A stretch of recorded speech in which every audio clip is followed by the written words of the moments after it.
Hope you're in there, EOD Kaboom. The old song for you, buddy. Let's light this candle, shall we?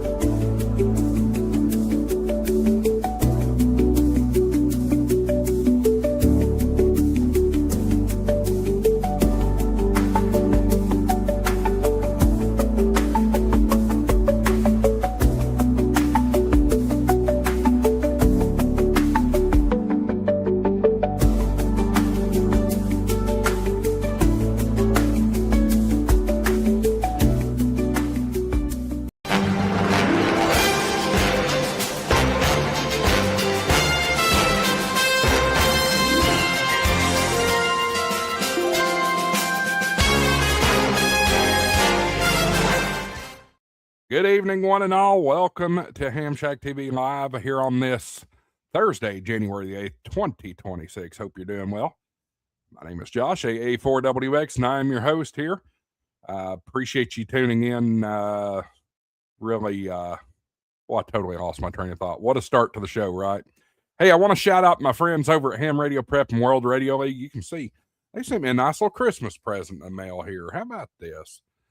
I really, really like it. It's a cool design, too. Ham Radio Prep World Radio League 73. I'm moving my mouse on my camera here, and you guys can't even see it. So, but anyway, appreciate James and Andy and all the crew over at Ham Radio Prep and World Radio League. Don't forget, if you're looking to get your ham radio license, you can go to hamradioprep.com. They've got great licensing courses. If you're new to ham radio and don't know how to get your ham radio license, check out hamradioprep.com. They've got a free lesson there, and I underscore lesson because there are people that take that free lesson and think that they're ready to test. No, you are not. You're missing so much of the material. So check out hamradioprep.com, and if you use coupon code HamShackTV, you get 10% off their already great prices. And hey, if you want if maybe you're already licensed and all that, check out World Radio League. Guys, this is the future of logging. I love World Radio League. Go check them out, worldradioleague.com. Coupon code HamShackTV. Get you 10% off your membership. Let's hit the chat here. We got a whole host of folks in here tonight. Tim Roman's in the house. Good evening. I believe that's KB9UPY. Good evening. Cooley's in the house. Good to see you, Cooley. KA9QZG. Dedupa. Good day. Rick Redak. I hope I'm pronouncing that right. I like your little character there. Looks familiar. I can't place who it is. Rick also says the current talks on the subject tonight have piqued my interest for sure. What goodies do we have in store for us tonight? Well, we'll see. Well, hopefully nobody will be at each other's throats. We'll try to prevent that. N1JUR is in the house saying first, maybe first, but not on my channel. It looks like you're simulcasting on one of the others. That's okay. T.O.'s in the house. We'll see T.O. here in a second. Kelly's in the house. W0 UQJ. Good to see you. Hellbilly Dave's in the house. Good to see him. Rick Redak says, commence the popcorn. Yeah, go pop your popcorn. It's going to be a heck of a show tonight. Andrew Berry is in the house. Government agencies don't care from what I can tell. We're going to talk about that. And Chris is in the house. KD9YSW. I will do that only because you said so, Dave, and you'll see Dave here in a minute. I think we've almost got caught up. Terry's in the house. Good to see. He says, hell you too. I think that's supposed to be hello, but I got to tease a little bit. Rodney's in the house. Good to see you, Rodney. AE5TX, straight from the heart of Texas. So anyway, good to see all y'all. Appreciate y'all being in here. Make sure you go out and share out the stream. Get as many people as watching as you can. It's going to be a great stream tonight. By the way, channel memberships are available. You can see the join button down below the YouTube live stream on the internet. If you are using a mobile app, you can join. You just have to flip your phone into, portrait mode. And then right down below the video, you'll see a join button. So you can do that. It's pretty easy. It's as cheap as $2.99 a month. And then also channel donations are available as well right now. And right now, K8KAZ has the record. So appreciate that. The record for the year, the month, but nothing for the live stream yet. So y'all get in there and do your thing. Real quickly, I might as well go ahead and bring them on the screen. Michael's using his 6 months member chat. Well, I can't believe you've been a member for 6 months. That's awesome. Play a clip. Money isn't everything. It's the only thing. And everyone has a price for the $1 Million Man. All right. Appreciate the 6 months, Michael. Aries or races? Money isn't everything. Oops. You almost got a bonus there. That is the question. I meant to turn off your super chat, but I hit the button instead. Yeah, you can leave it there. Hey, Gray Man, you know where the link is. I see you in there. Jump in there if you want. Go ahead. I see Cooley in the chat, but I don't know what channel he's watching on. I don't see him in your chat, Josh. I don't see him in my chat, and I don't see him in Michael's chat. 23 Yeah, that's curious because I don't see him either. 23 are watching on on my channel. 2 are watching on yours, Dave, and 2 are watching on Michael's. There is one watching on Discord, Twitch, strangely enough. Maybe that's where Cooley is. Well, it shows a YouTube icon on top of him, so that and a member, he's green in the chat. Yeah, so that means he's on YouTube somewhere. But that's all right. Paul Kowald says, I took another practice test today and only got a 74. I don't know why I'm better than that. You are better than that. You're close. I will tell you that. You're very, very close. Don't take your test yet. Get consistently 80% and you'll be ready to go. Consistently, like 5 in a row, 80%.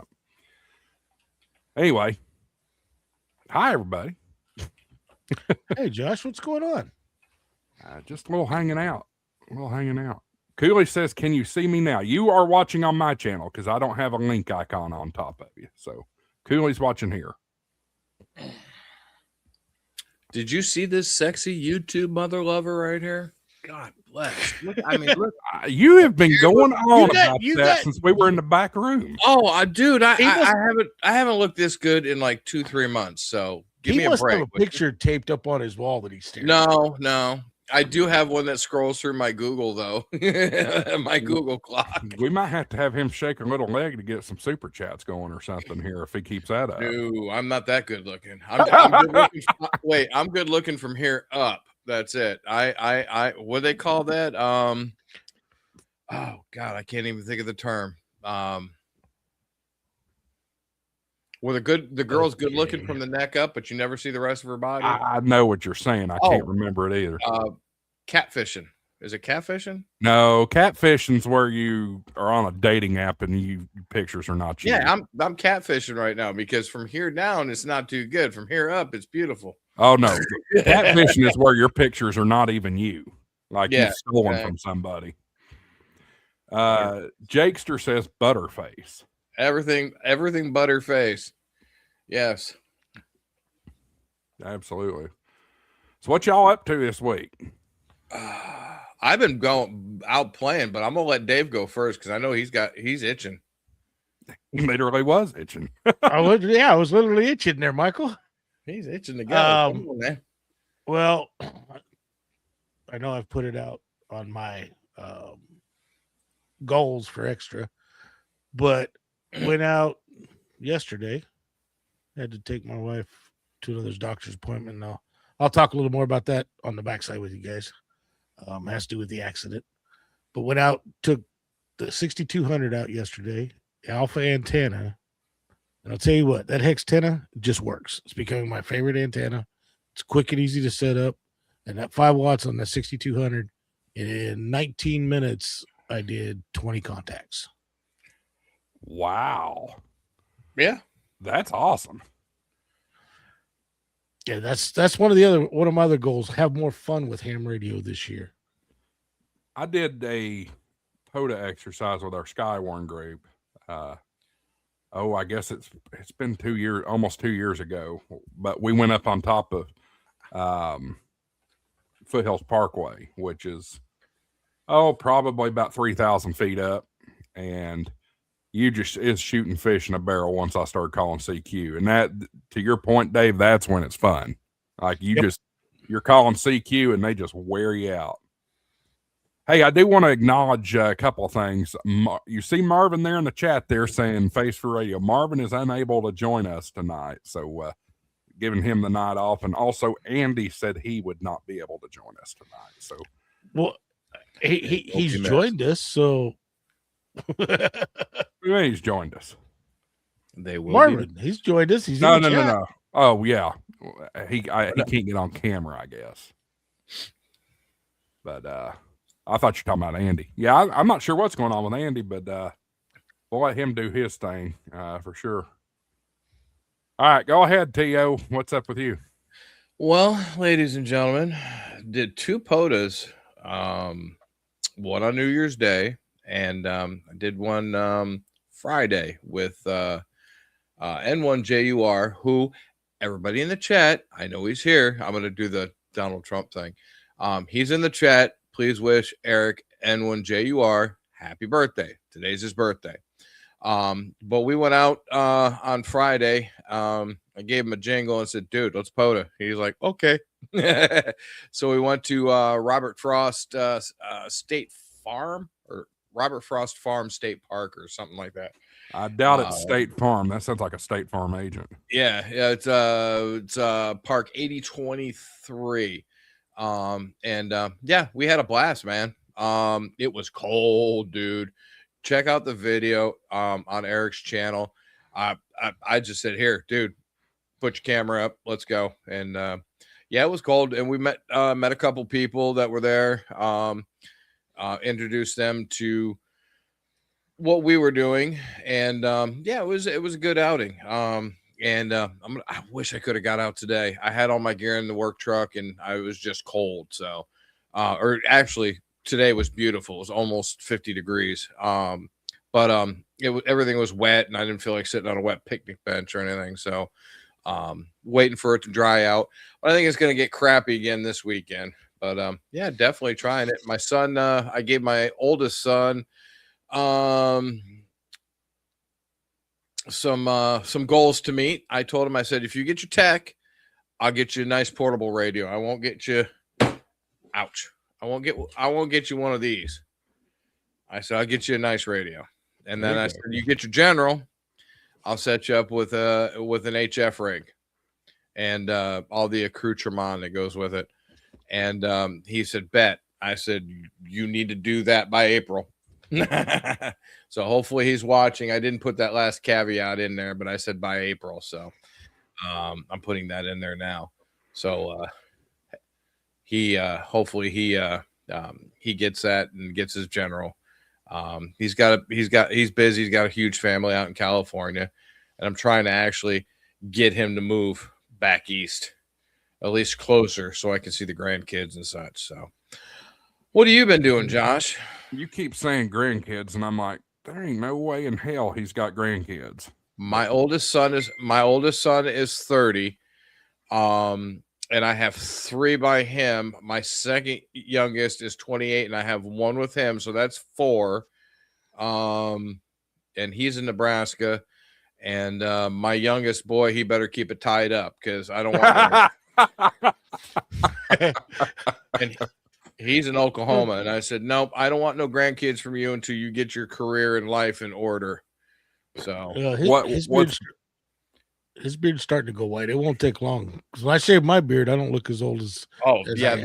My kids are like, why is the hair on your head not gray and the hair on your beard is? I said, this is from stress from you two. My daughters are giving me a big old gray patch right here. Yeah, when it grows out, you can see it. Yeah, girls will do it to you. They will stress you out. I raised 3 of them, so I know. What's bad is whenever Michael said he better keep it tied up, I immediately pictured a knot. So, yeah, that's a picture I did not need. Hi, Julie. See you in the chat there. I will get the world's smallest tourniquet and go find him in Oklahoma. Yeah. And it will eventually begin to MCOM, Julie. Yes. Let me see here. I'm going to put a poll out here. We're probably going to do a couple of polls here.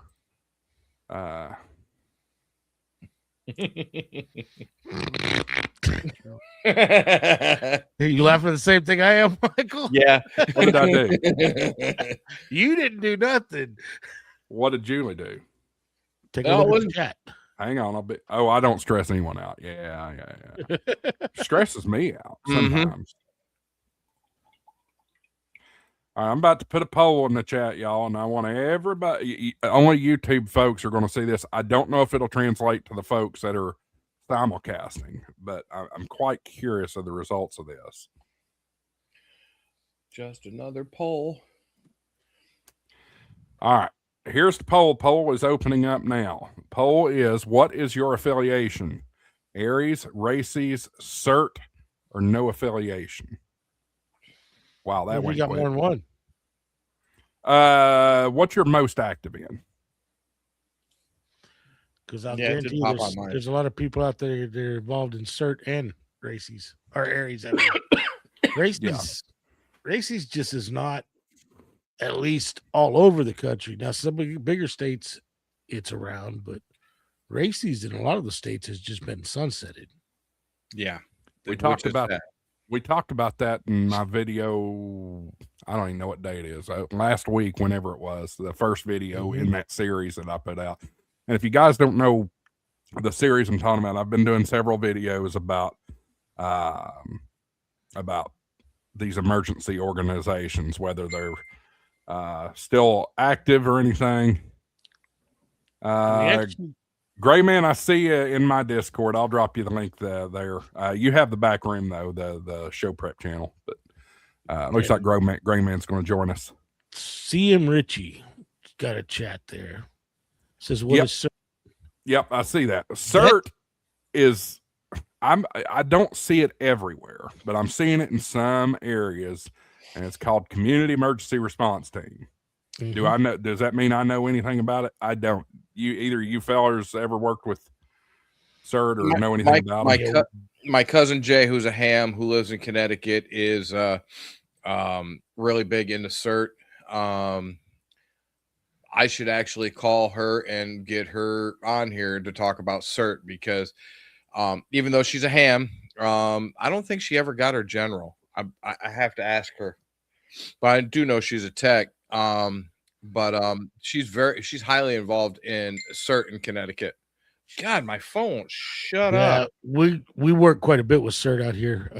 Just about every county in South Missouri's got a CERT. Well, let me rephrase that: the bigger counties, and they get called out regularly on searches for people, stuff like that. But it's not like people are complaining about the training for Aries and stuff that they're having to go through. There's a lot more training that you go through for CERT. And with my shoulders and stuff, that's the one thing I can't do, because I can't grab a. Now, if it was family, the adrenaline pumping, just like in our accident, I was able to grab a hold of that door and jerk that door open on my wife's side. But without the adrenaline pumping, my shoulders, I can't drag people the way you're supposed to. So that's one of the things you have to do.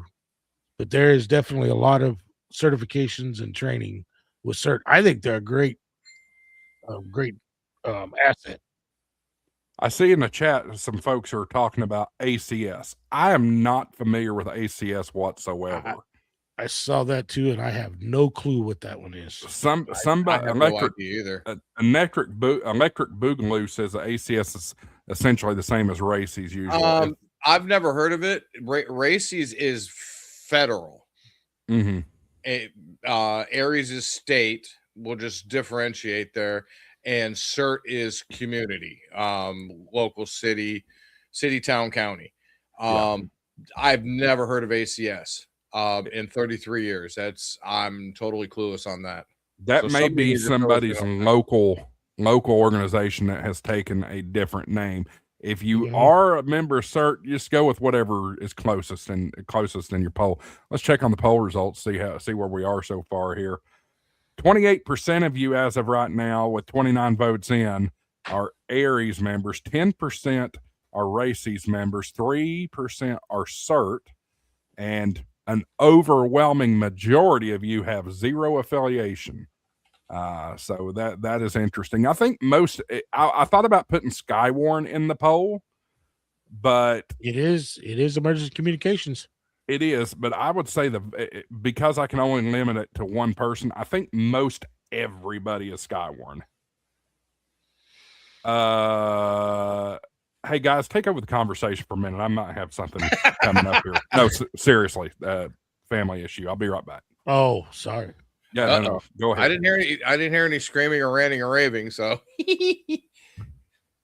Yeah, he brought up he brought up Skywarn, and yeah, he's probably right. Skywarn definitely probably most people that are in areas are probably part of Skywarn.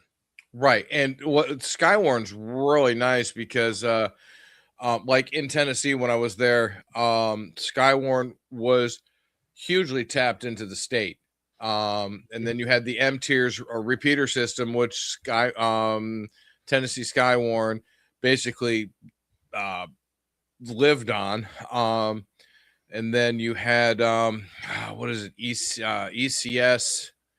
There was some special software that or web login that we could do, and we could all chat and pass information and everything. So in Wycomico, or not Wycomico County, because that's Maryland, in Cheatham County and Davidson County, in those two counties that I lived in Tennessee, I was one of 5 or 6 in between both counties that were relaying information directly to the state through the little web login, WebEOS, I think it was, or something like that. I don't remember what it was. Talking about the weather services login? Yeah.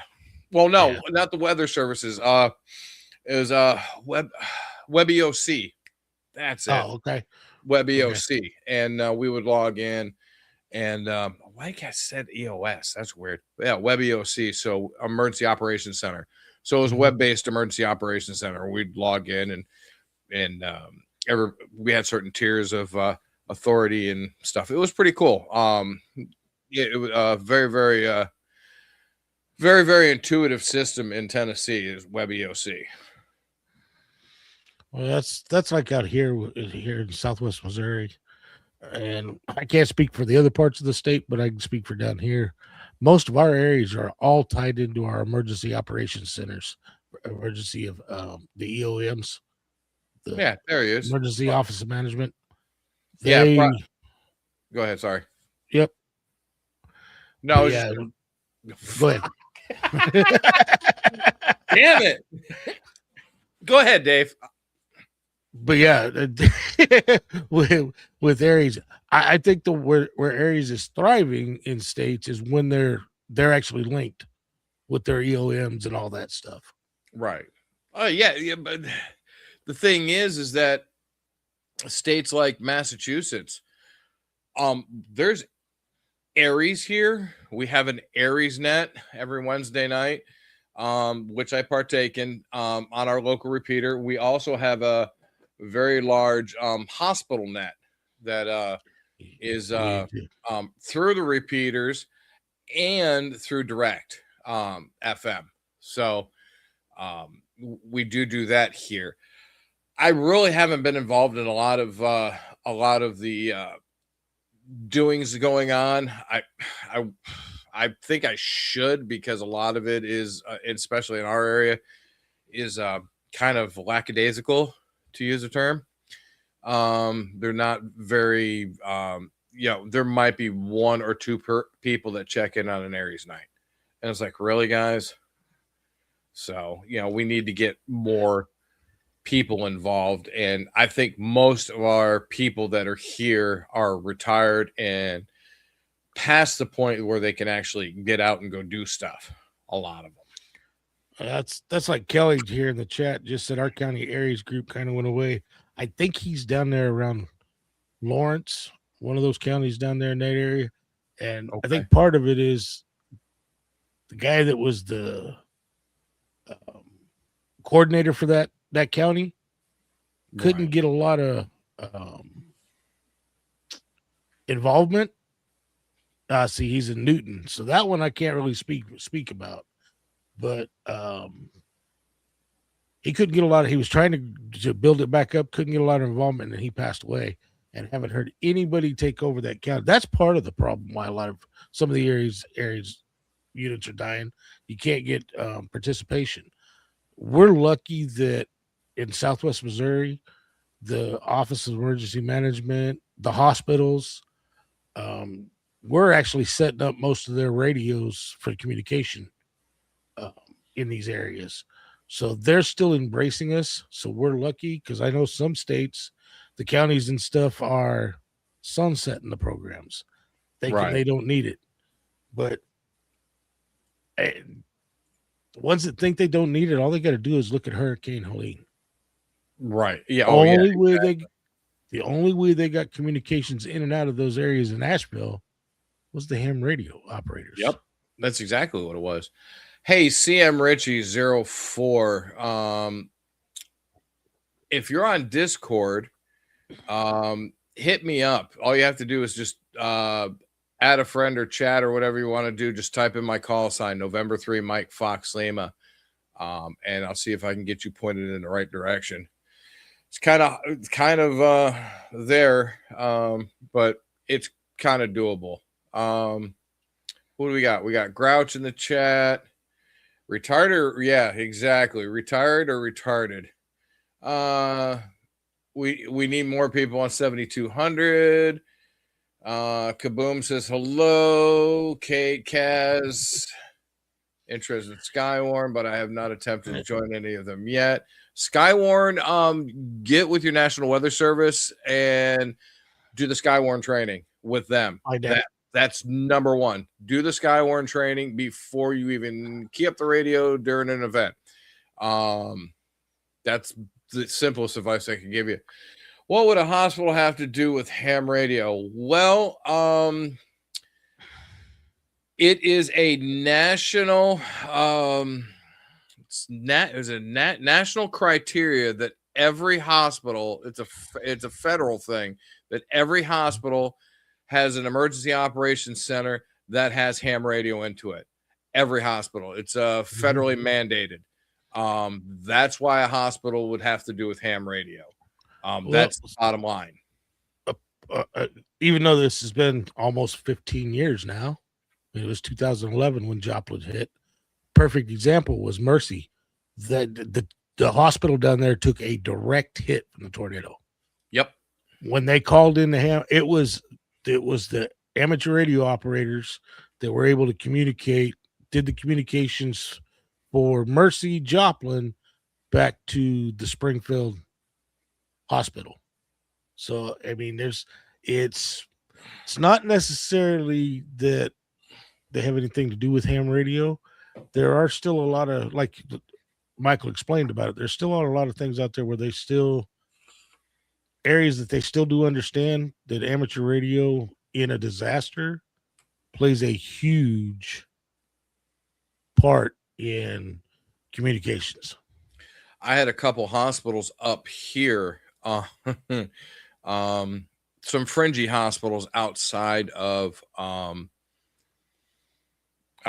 Boston, and they had new emergency management directors, and one of them is just south of Boston, and the repeater was down.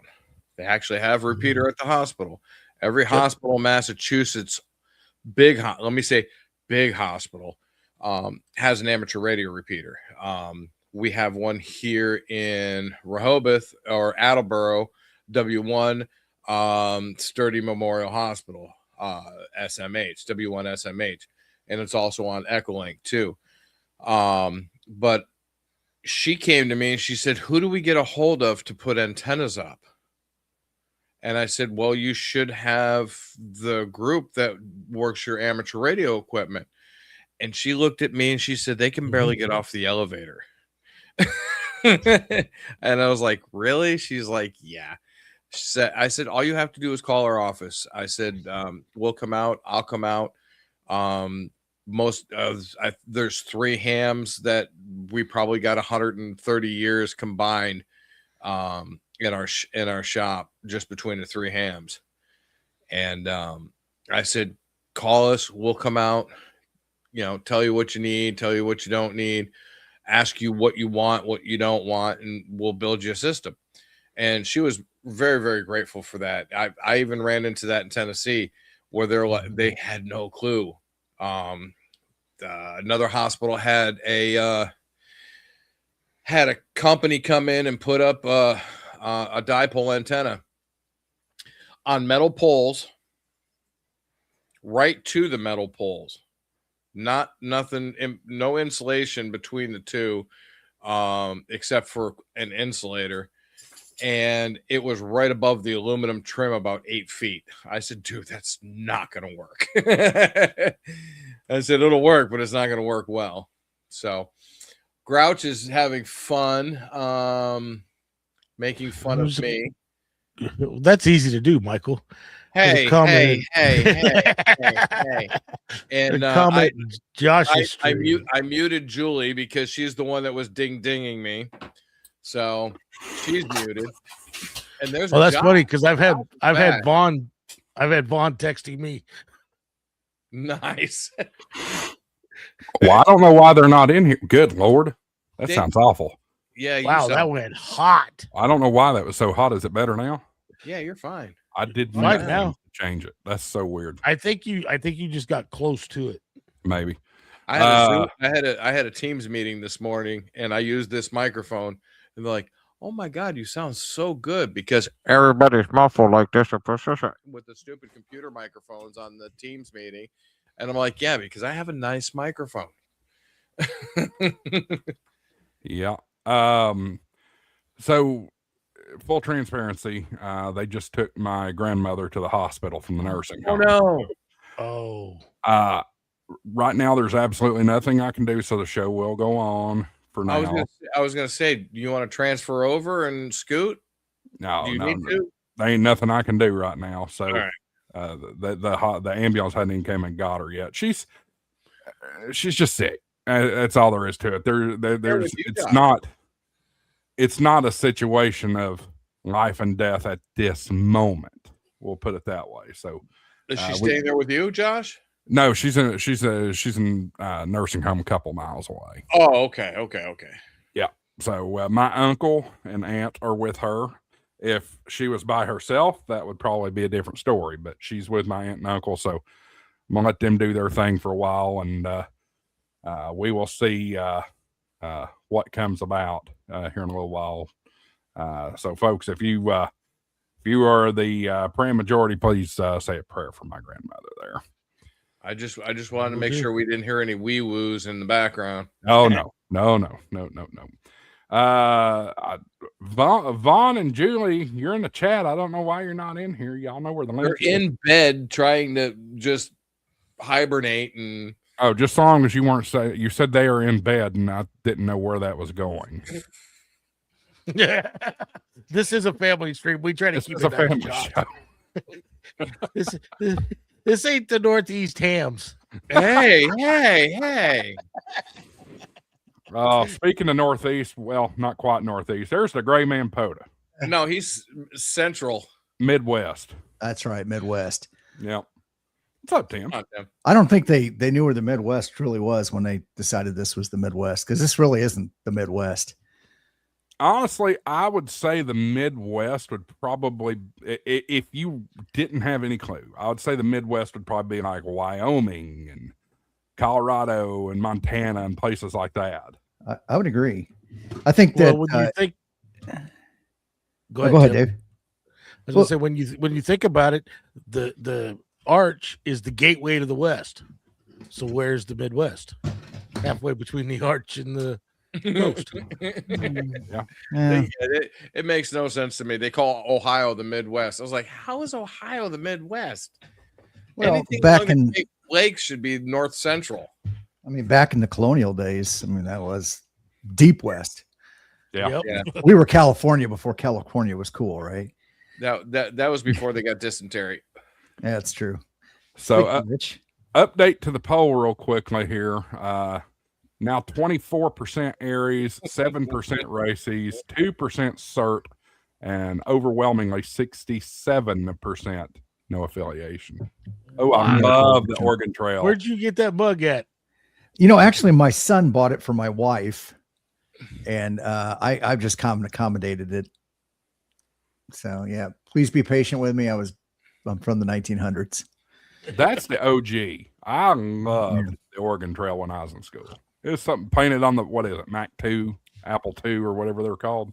Oh, yeah, DOS game. Everybody had big, Apple huge floppy IIe. disk. Yeah. Yep, had it on Apple IIe when I was in 5th grade. God, I'm dating myself. Yeah. The thing is, there's about 12, 13 years difference between us. I'm surprised you guys were in Oregon Trail those days. No, It was I have our a generation that started the Oregon Trail. Yeah, that's right. You were pretty much on the Oregon Trail. What are you talking about? I didn't know they had computers back then. I mean, we were on the Oregon Trail of computer technology. So Yeah. Now, fair. I know That's a fair point. Josh can't answer this question, but I know Dave and Tim can. Do you remember Zork? yeah. Dave's like, yeah. Electric Boogaloo says you have died of dysentery. There we It go. was always dysentery or cholera or Something sepsis. stupid. Yep. Your whole Always. wagon train was completely wiped out. I actually just bought it.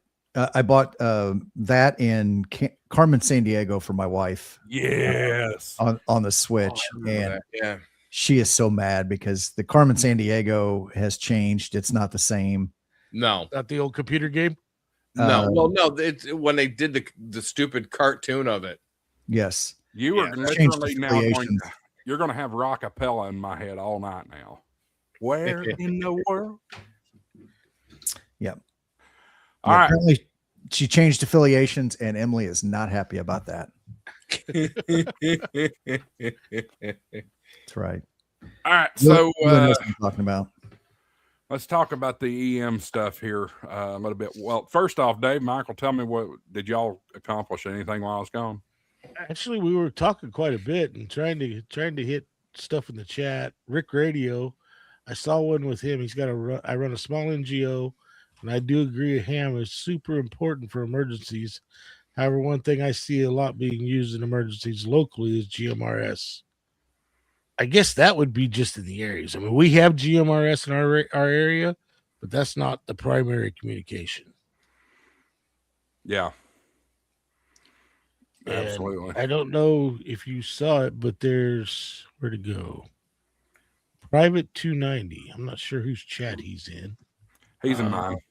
Yeah, he's in. Yeah, he's in Josh's. Did you see his comment? I believe I can help you to further understand this topic from an EM's perspective. Yeah, I see that. Private 290, I don't know if you're in my Discord, but if you could send me a Discord message, we might be able to get you in here. Wow, Tim's shack is dark. I'm It's cleaning always house. dark. He just don't have his TV on behind. He just don't have his lights on behind him. Yeah, I didn't need to advertise who I am. I think everybody knows who I am, right? I mean, you're iconic. You're iconic now. Iconic. It's the beard. It's You the, exactly. You think Gray Man Poda? What's the first thing you think? The gray beard. That's right. I'm working on it. Speaking of which, somebody was asking me way earlier in the chat when we were doing all our introductions and stuff. Somebody was asking for the new people, what is POTA? And I'm sorry I forgot to answer that. Parks on the air. Parks on the air. So basically what you do is you take an HF radio in the field. Yeah, some people do it with VHF and UHF. But you take a radio out in the field to a park. There are several registered parks across the country and even the world for that matter.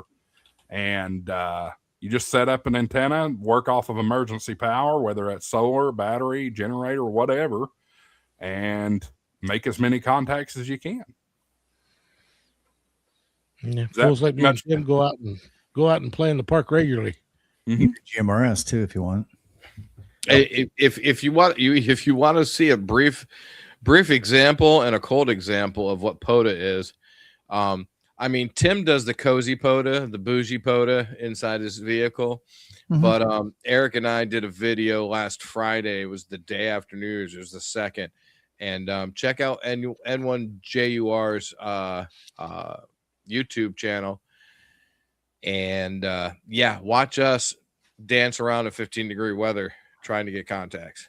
But hey, Tim, he's saying bougie. I think that just means when we do it from inside the cars when it's cold, we're the smart ones. Yeah. Work smarter, not harder. That's what I say. But see, that's not throwing up a wire. I mean, literally. Oh, I threw up a building wire. I mean, I just did it. I still throw up wires. I just crawl back in the car. That's right. So I'm going to go ahead and close this poll with the vast majority being no affiliation. Go ahead, Tim. I don't have an affiliation. No affiliation. No affiliation. So I'm going to throw up another poll.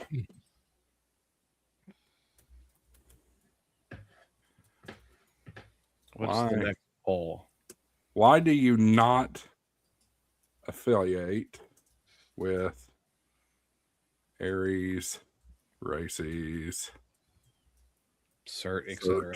Yep, that's what I was going to go with. CERT, etc. That was actually, see, now I can probably answer that one answer for that poll that you put up, because nobody was quote unquote recruiting for it.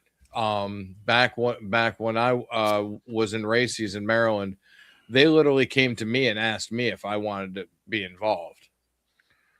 So that, because I was with the majority of the group of hams who did it, and they're like, "Hey, do you want to be involved in Races?" And I was like, "Yes."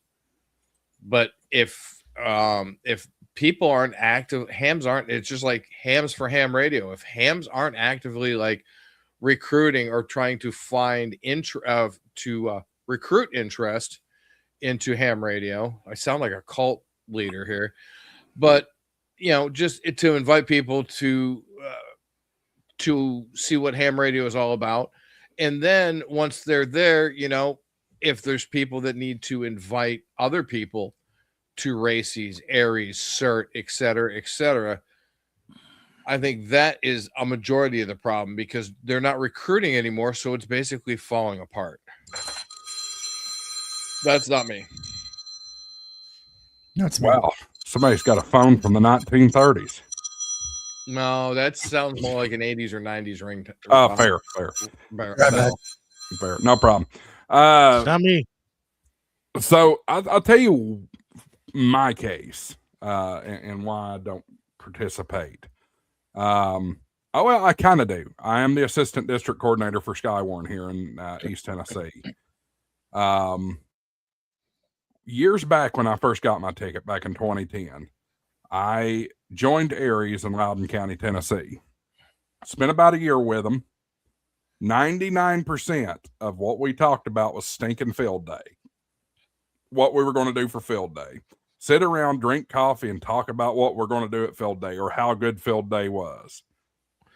There was no training, no drills, no anything like that. They did have a small cubicle in the EOC that had a TS2000, I think, in it, and maybe a VHF and UHF rig.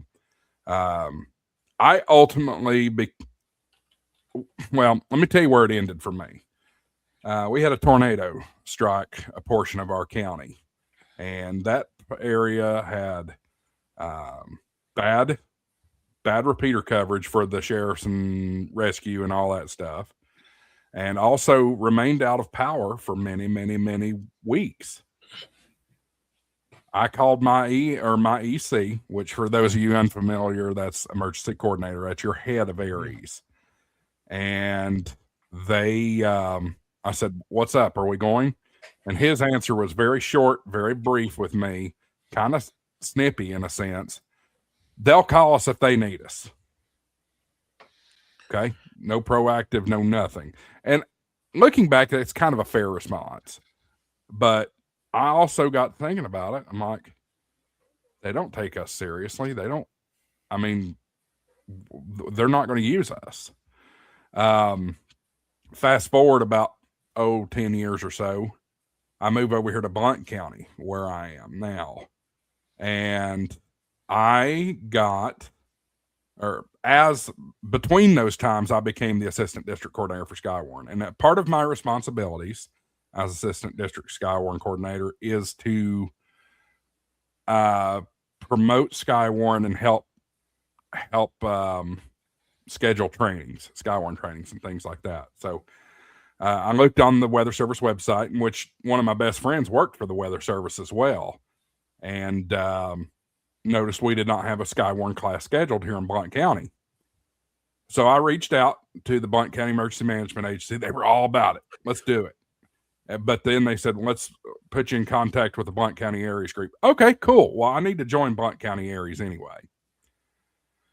Long story short, I ended up, after telling them I wanted to join and all this, and kept working to get it scheduled and stuff, I pretty much got told, quit stepping on our freaking toes and stand down. We are denying your membership into Aries.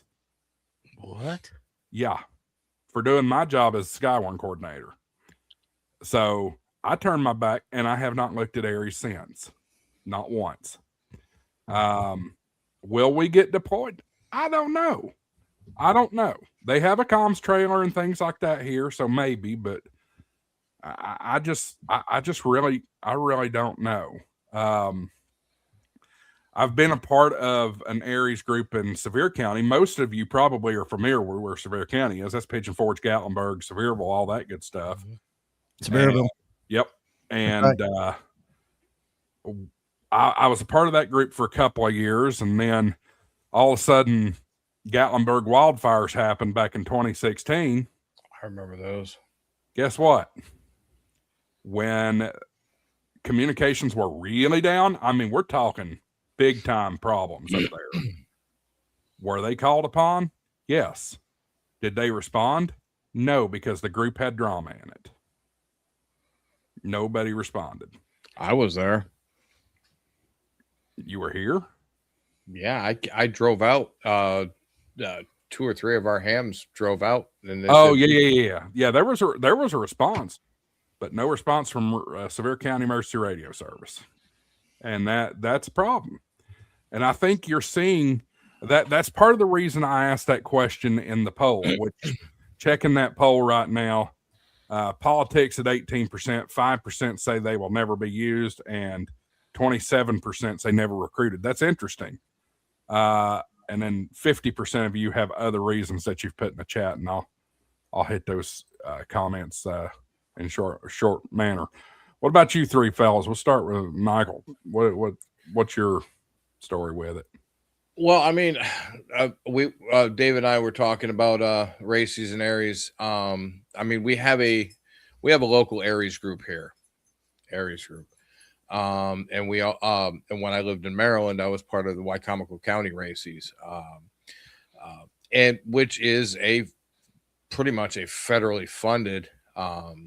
It's a public service.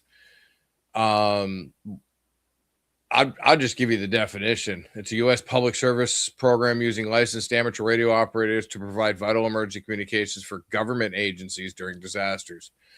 So we were the go-between the local and the federal. We were always the go-between between the local, state, and federal. And when normal systems fail in community events, and we had to go by FEMA. I'm just trying to get the notes here, and FEMA and FCC guidelines. You get a background check when you get into races. Aries is different. Aries is just local guys coming in to help out with like parades and stuff, and supposed to be called up during an emergency or a disaster or something like that. But in races, you get a background check. The county that you work with gets a background check, and if you're not kosher with the background check, then you're not going to get in there. But I was just scrolling through here at a couple of the comments, especially from Private 290. Ham club mentality meant many times with Aries. It's tough, very, very tough. And races is part of local government, mostly, specifically county government, but not city government. And then they go to state, and then state goes to federal. So we were always, when I was in Maryland, we were always the go-between. So it was cool. We had really nice equipment. We had a really nice rig. We had a good time, and we just didn't talk about field day. We did talk about field day, but that was, for the hams. It wasn't a Racy's field day. It was our field day. So, but yeah, it was I enjoyed it. I just wish that there was more outreach for it, more recruiting. We have a lot of perfect opportunities, field day events. Not many people invite their emergency coordinator or emergency management coordinator to a field day event to see what's going on, to see what's happening. So all the little extra points that they give you for field day and stuff, a lot of hams don't do that when they have a big group. I know a few that do, or a lot that do, but we need that community outreach from the actual Racy's and or Aries people to come out into the ham community during a net or during a weekend breakfast or something like that, and say, hey, this is our local emergency local emergency management coordinator would like to talk to us, or something like that. I don't see that happening. And where I used to back 15 years ago, but I don't see that now. And that kind of bothers me, because it's the age of the cell phone and nobody wants to use radio, and only the old timers use radio. But that's how I see it. Yeah, I mean, that's good points. And Dave will rejoin us here in a minute. I do want to note something that was going around in the chat a few minutes ago that I didn't have a chance to answer. Somebody was asking about, are they 501c3s? And typically no, in my experience, unless they have an offshoot club of some sort. But to several folks' point in the chat, and I will tell you, first off, thank you so much, everybody, for your responses to this series of videos, because you all, between the comments and my email, have been blowing me up for a week. And what I will say is, in several comments and emails, people kept saying, our club, my club, our club, my club. There's part of the mentality problem right there. Aries and Racy's and CERT and whatever, they are not clubs. They should not be treated as clubs. Correct. Now, with that said, CM Ritchie here says, they are not a 501c3 in my local area. That means I can't vote on my leadership, just like my firehouse. Well, here's the thing. Aries, you wouldn't be able to vote on your leadership. I don't know quite how the governance of Racy's works out, but Aries, you would not be able to vote because those positions are appointed by the ARRL. Correct. Yep. But anything below that, yes, you have an Aries ARRL directed appointed person, but you can vote on the people who are below to what tasks and such that they do. And I have seen that, delegation delegation a lot of times doesn't happen, because the person who gets appointed, they don't have the facilities to delegate. So basically things get thrown to a vote. So I've seen that. Yeah, absolutely. Dave, what's your experience? Well, Aries, like I was telling Michael earlier, Aries is pretty big around here. We're actually real tight with the EOC, the hospitals. So it's, our experience here is a little different, but we actually, I don't know everybody else's areas. Does your areas groups actually get out and get tables at Hamfest and go to because like we normally have a severe weather event where the news channels come out, the weather service comes out, Aries puts a table out there. Aries around here tries to get out in front of everybody. So they're recruiting, I guess you'd say. The hard part is you can't really get people to step up. Even the young ones, they'll come up, they're all excited, And then when we find out that we actually do field events to where we're practicing on everything. I think it needs to be put to the younger generation a little different. Our areas groups around here, they don't have the club mentality. I will say that. They actually, sure, they go out on field day, but they're actually coming out to practice radios and stuff. You don't hear them about what we're actually going to do on field day and all this stuff.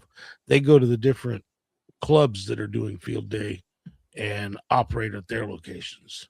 So it's a little different with what I've had around here. Now I know in California, it was a whole different ball game. ARRL out there definitely was controlling back then, and it was the club mentality out there. Yeah, the ARRL is involved in it around here, but you know what? I don't know how much ARRL actually does with our areas around here. We work more with SEMA and EOCs and areas groups here than ARRL. And I think part of that's because RACES is not in the state, at least in our area, is not in the state of Missouri. And Michael brought up that you had to have a background check done for RACES. For areas around here, you actually, EOC does a background check on you. That's awesome. And I think that should be required, because just because you have an amateur radio license doesn't mean you have a license to be in specific places. Well, and that's a really good point too. And I think Loudoun County did that too when I was a member of them, because I got issued a county issued ID, which had barcodes and crap on that, which this is different from my argument with badges. And we'll talk about badges here in a minute. This is a county photo ID, which I was told is what you will use to get beyond a checkpoint if you ever had to. So that's different. Now, if you want to talk about badges, let's talk about badges. We don't need no stinking badges. Thank you. I've been waiting for this whole. Don't call up freaking Gauls or whatever and get you a metal badge. For one, you're not a cop. I saw that video, Josh, and I about fell out of my chair when you did that. Or a firefighter. Or anybody else that has any kind of authority. Yeah, absolutely. You as a ham radio operator, never, ever, ever, ever, I don't care if you're the EC, you do not have authority over a cop, a police officer, an emergency management, or an EMT. Period. Nope. There is no reason for you to go spend your hard-earned money. I'm pointing at my other monitor. There's no reason for you to go spend your hard-earned money on some stupid brass or metal or gold badge just to make yourself feel important. And if you want to get into ham radio because you think that's going to make you feel important, you're getting in the hobby for the wrong reasons. Well, if they show up with our EOC with a badge, seeing how the Greene County EOC is right next to the Greene County Sheriff's, the courthouse, they're probably going to go to jail real quick, because all you get is a badge like this. I mean, put that full here, Dave. That's right. Get his barcode and everything on there. But there you go. That's it. That's similar. Matter of fact, I'm gonna go out to the garage and get mine here in a minute. That's all it is. It's a badge that allows you to go into the EOC. That's all it's for. Why does that look like Cheech Marin on there? It doesn't look like. Were you high, Dave, when they took that picture? I wish. He's like, no comment. I mean, if he still lived in Colorado or California, I'd believe that. But no, guys, it's legal in the state of Missouri. Is it really? Yeah, I didn't know. But I still have a Class A license, and my company still falls under DOT regulations. Federal, it is not legal, so it don't matter that it's legal in the state of Missouri. I can lose my license over it. Yep. I'm going to put a challenge out here, and I'm sure no one has the guts to respond. But if someone gets in the chat and tells me that you have a good reason, other than being an actual true first responder, to have a metal badge, I will bring you on the stream and I want you to explain yourself. No one has the guts to do that. But if you do have a metal ham radio badge, get in the chat and let me know, and we'll get you in here. And you're not a security guard at Walmart. Yes. Hey, Tim, not lost theft protection. I'm gonna have to reach out to Joe Brett and have him laser me a metal badge. That way I can tell Josh I got a metal badge. What does it say? Just metal on it? Yeah. No, he's got, because if it says ham radio operator, I'm driving to Missouri and we're gonna have to talk. We didn't live in Missouri. Oh, if you have Joe Brett, if you have an amateur radio badge, I want to know where you got one so I can mount it on a plaque and put it on the wall. You can get them anywhere. Really? I mean, let's see. I've never seen one. They pull us over here. Amateur radio. That is true whacker status right there. It's happening. No, I need to get one that says frequency police. That's good. That's good. So I've got a 511 jacket, the big heavy winter jackets that the police wear. And you know how that has the flap on the back for sheriff or for police or whatever. I don't know how the hell these poor people put in there, but they put communications in the back of the damn thing. And the letters are like this big, this wide all the way across. So there are several samples of that in Google. Badgeandwallet.com. You can custom print whatever you want. There's a Can I get look here. Even our buddy Jason's trying to be the police. Oh, Jesus. I'm kidding. Totally kidding. I mean, it's calmed down a lot. He's got some kind of special Texas commission, so there may be some legitimacy to that one. We know that guy. He's very special. Yeah. Let's see here. Oh, not Marvin, the other guy. And there's his brother. Of course, in full transparency, Michael sells them, and Marvin is Michael's brother. So not those kinds of badges, but this even is questionable. Well, I think the reality is that it is trying to present yourself as something you're not. Yeah. Right. We are not professional communicators. We are theoretically amateur scientists. Yeah. We're here to use our unique skills as amateur scientists to be able to help facilitate communication. But we're not you can be an authoritative figure, but not the authority. So somebody in the chat may oh, that's funny. KZ, I may need one to control scooter traffic at Hamfest. Maybe at Dayton. Maybe at Dayton. I think they got one. I think they already got a whole crew of those guys. With the orange vests and the wands. To be clear, what the problem is with having a metal badge is that a metal badge projects authority. And that's why it is a no-go. Now, a lot of folks, a lot of folks in the emails and the comment section said, that a lot of EMs don't want anything to do with ham radio. And I did a follow-up video. The follow-up videos do not buy a badge. And that's part of it. When you have people like the guy in Arkansas that I talked about in the video, I don't know if you guys seen that part of the video or not, but the guy in Arkansas that was supposedly a process server that had an Arkansas Department of Emergency Management radio and was a ham, present with lights and a badge. You're going for a ride. You're going for a ride down to the pokey for police impersonation. And to EMs, which are emergency managers, if you folks don't know, to them, that makes ham radio operators a liability to a lot of emergency managers. And they have enough risk on their plate as emergency managers. They don't need to add a volunteer force of wannabes.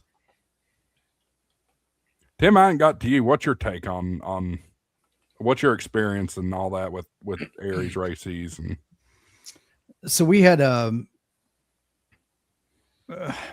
don't know. I've been licensed for 12, 13 years, and a couple times I went down to the county. I got called, and there was one gentleman that was heading it up, and their Aries races was kind of a combined effort, but it was ultimately under the authority of the emergency management director of the county that I live in. Problem with that is their agenda is come and go with the change of political party in office and whoever. So that's one thing that is kind of a downfall, unfortunately, because it is tied to the, at least around here, to the political organization. So, they lost, they never really, they lost steam the both times I went. And I'm having more fun just getting out activating parks on HF. I do very little, if any, with local hams in general. So. Well, there you go. That's interesting. And I don't know.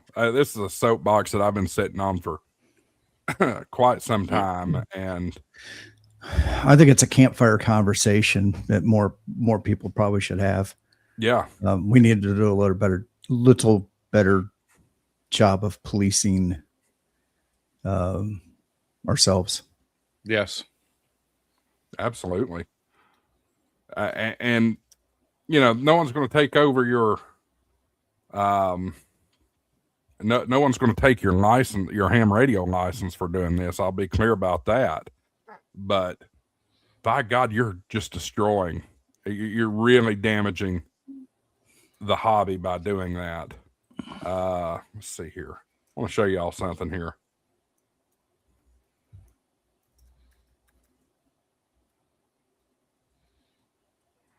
Check this out. Calm down, Michael. It's literally this easy right here. Just in that time. Already made one. Ready to go. It's I mean, seriously. And look how serious this is. Look how much this looks like it. Can you get the TriStar logo in there? No, that's not the state seal. The TriStar is not, unfortunately, but this is what a lot of our police badges in Tennessee look like right here. Now, who's to say that if I bought this, and look at that, I can even buy the glue-in wallet for it. Who's to say if I put lights on my truck and pulled up on somebody and pulled them over and flashed that at them, they're not going to have time to see that. They're immediately going to think that they're immediately not going to realize that I'm an impersonator. This is dangerous business, y'all. Yeah. Oh yeah. Did you see the comment from Mike Traveling Ham in the thing there? Gun tubers used to talk about this too, with people getting concealed badges. Don't do that either. No, yeah, that's stupid. Somebody said, Ed says, got to be gold. Well, there you go. There's your gold badge. Gots to be. Gots to be. I mean, we could even, I can switch it to Indiana if I wanted to. There you go. Whatever state, I could make one for every state. Now, mind you, you're going to spend some money, or rather, you're going to waste some money. That's $112 right there. Look, here's and I'll get off the badges bandwagon here in a second. Here's the thing. If you're supposed to have a metal badge in any walk of life, if you're supposed to have a metal badge, it will be issued to you. Yep. You should never, ever, ever order one unless you've been instructed to do so by your fire chief or police chief or whatever. Hey, there's Bill. Hey, Bill. I bet Bill's got a private pilot's badge. I was going to say, I bet he does. I bet he does. Yeah. Adirondack says, I came in late. Where do I get my badge? You go sign up to be a volunteer fireman. Oh, your police department or something like that. I don't have my dad's badge. My dad was a deputy chief. I don't have his badge. I wish I did. I don't know what happened after he died. I'm going to have to get a shiny plastic one just to show up and hand it to Josh and say, see, I got a badge. Dude, I'm gonna find one right now to print out. And I'm bringing it to you. So KT4RAM brings up an excellent point here. The most popular name in police fraud is Jeremy DeWitt here in Florida. Fake badges, several impersonating law enforcement officer. He's all over YouTube. Absolutely. He's so insane, y'all. He was actually on Dr. Phil because of this. And I think he truly believes it. I think he truly believes he thought it. Because he was a funeral escort that he was really a cop. Yeah, he did. Even though he knowingly put purple lights on his vehicle. And folks, if you're not familiar or not in the United States, colors mean specific things. Purple lights. When it comes to, there you go. When it comes to emergency lights. Purple is a funeral, which you don't see a lot of, but it exists. Do you? Yeah. Blue is police. Red is fire or EMS. Not necessarily. At least here it is. I don't know about. Red and blue are emergency services. Okay, so it's a blanket then. Yeah. So like if you're in Pennsylvania and you have a blue light, you're a volunteer fireman. But if you ran that blue light someplace else, you're gonna get your ass pulled over. I got a funny story about that too, but yeah. And amber is just general caution. Here, state of Missouri, they're confused because they even let the tow trucks put red and blue lights on their trucks. In the front or in the back? On their light bars. In Missouri? Facing front or facing back? Facing front or facing back? Both. 360.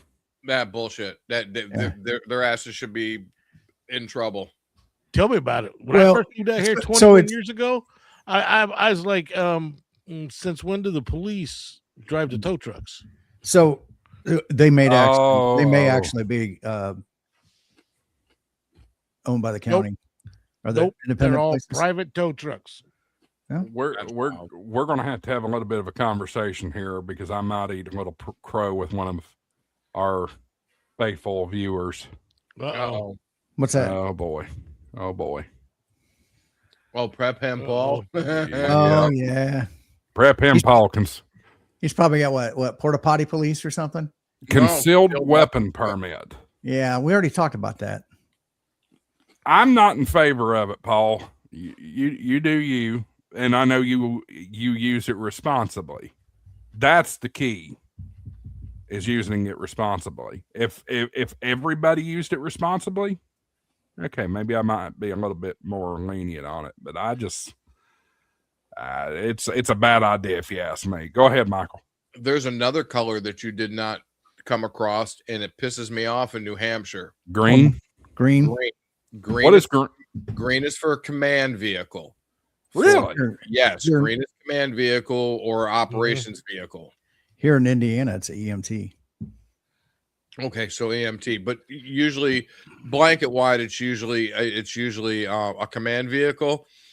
All of New Hampshire's DOT has amber and green, and it pisses me off when I drive up there. So I'll tell my little story. I grew up here in Indiana, and somebody mentioned in the chat, and Indiana is blue is volunteer firefighter. I grew up in an area where there was a volunteer fire company. So I'm so used to seeing this the whole time. I'm in the Navy. I am stationed in Virginia. I hadn't been to Virginia very long, and I'm at the base that I'm stationed at. And I've got friends that I went to school with up in Illinois that I at another base. So I driving out there, and it's a bit of a country road to drive on. And I'm actually coming back to Virginia Beach. And I'm just cruising along this 2-lane state road, just flying along, and I got these little blue lights flashing behind me, just flashing away, just flashing. And so I'm just cruising along because they aren't catching up on me. They're just there. And in Indiana, they're volunteer firefighters. And as long as you're not obstructing them, it's just a warning light's all it is. Eventually a car comes around, and it's a Virginia state police officer. And I was able to walk my way out of the ticket pretty easily. I did explain to him that in Indiana, and I had an Indiana driver's license and Indiana plates on my vehicle with a military ID, that they're a volunteer firefighter. And he honestly said to me, I will check that out. And they went and they came back like 5-10 minutes later, and they validated in Indiana. He told me that, well, here in Virginia, blue lights are the police, and we'll just give you a warning because it was a chuckle, right? So there we go.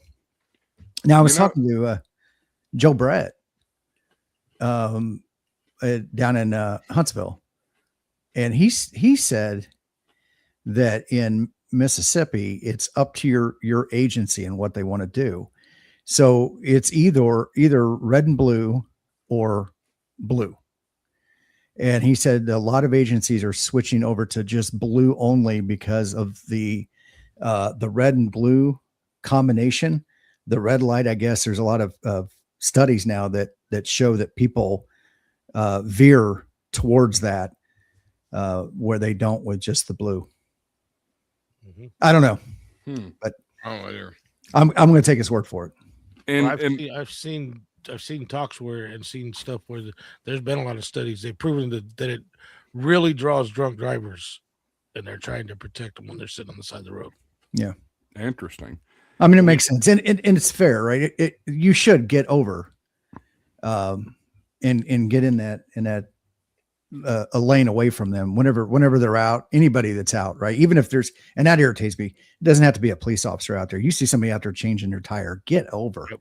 You don't need to bogart the lane because you don't want to move over. Had an officer get killed day before yesterday on a road that I drive regularly in a town where we're doing a project. Uxbridge Police officer was helping a disabled motor vehicle and the operator, and a semi truck hit him.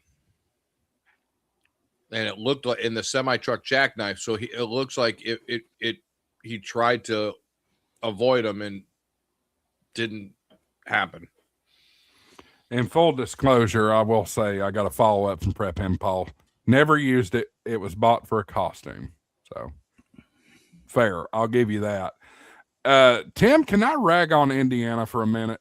Absolutely, go right ahead. Although I'm seeing here in the chat, half the town of Greenfield, Indiana is checking in tonight. Apparently, welcome to HamShackTV, Greenfield, Indiana. Wow, that's right, the Greenfield edition. It's like Cops, right? You know how they had you see Cops from certain towns. Well, you get that here from HamShackTV. Well, where else? Here's what I want to rag on Indiana about, and this is something that has Peter Griffin grind my gears for years. Okay. There was a small time in my life that I decided that I was going to try to be a truck driver. I went from Knoxville, Tennessee to Indianapolis, Indiana to get my truck driving license and go through truck driving school. Well, part of that process was I had to get a Indiana state driver's license, even though I was out of state. And the first step in that was to get an Indiana Class A permit, learner's permit. So they say, I'm sitting in class and they say, tomorrow, instead of coming to class, you all are going to go to the BMV and get your license. I'm like, the hell is a BMV? Mm-hmm. Bravo, Mike Victor. Bureau of Motor Vehicles. Every other place in the entire country is DMV. Why do y'all not up here? Dave's over there looking confused. He's like, huh? No, I'm not confused because I drove trucks, so I know all and it's not just in Indiana. Is it not? No. I've heard it DMV everywhere, so I don't know, but it drives me crazy. So it's weird, and having lived in several states, the first time I moved to one where there was a DMV. That kind of threw me off. But it was the other way around. You got it was the other way around. I was like, hey, what the hell is a DMV? Yeah, but needless to say, I excelled in the classroom and excelled on the range, but sucked on the road, so I did not pursue. So I will say this: whether it's bureau or it's apartment, either one of those, I will take over the word ministry. I'm sorry. Are you British? No, our Canadian friends up north. When I hear things like the ministry and the crown, I want to. No, that's about as bad as that badge. Well, in all fairness, it is under the realm and territories of His Royal Highness. Yeah. What'd you do, Tim? Bring everybody from Indiana out? Because I got people from Elkhart over on my channel. That's right. Well, somebody in here said they were from Elkhart. Maybe that's the same one. Yeah, you can see it in chat in here. Okay. From my channel. Easy E 574. Yep. From Elkfart. We call it Elkfart.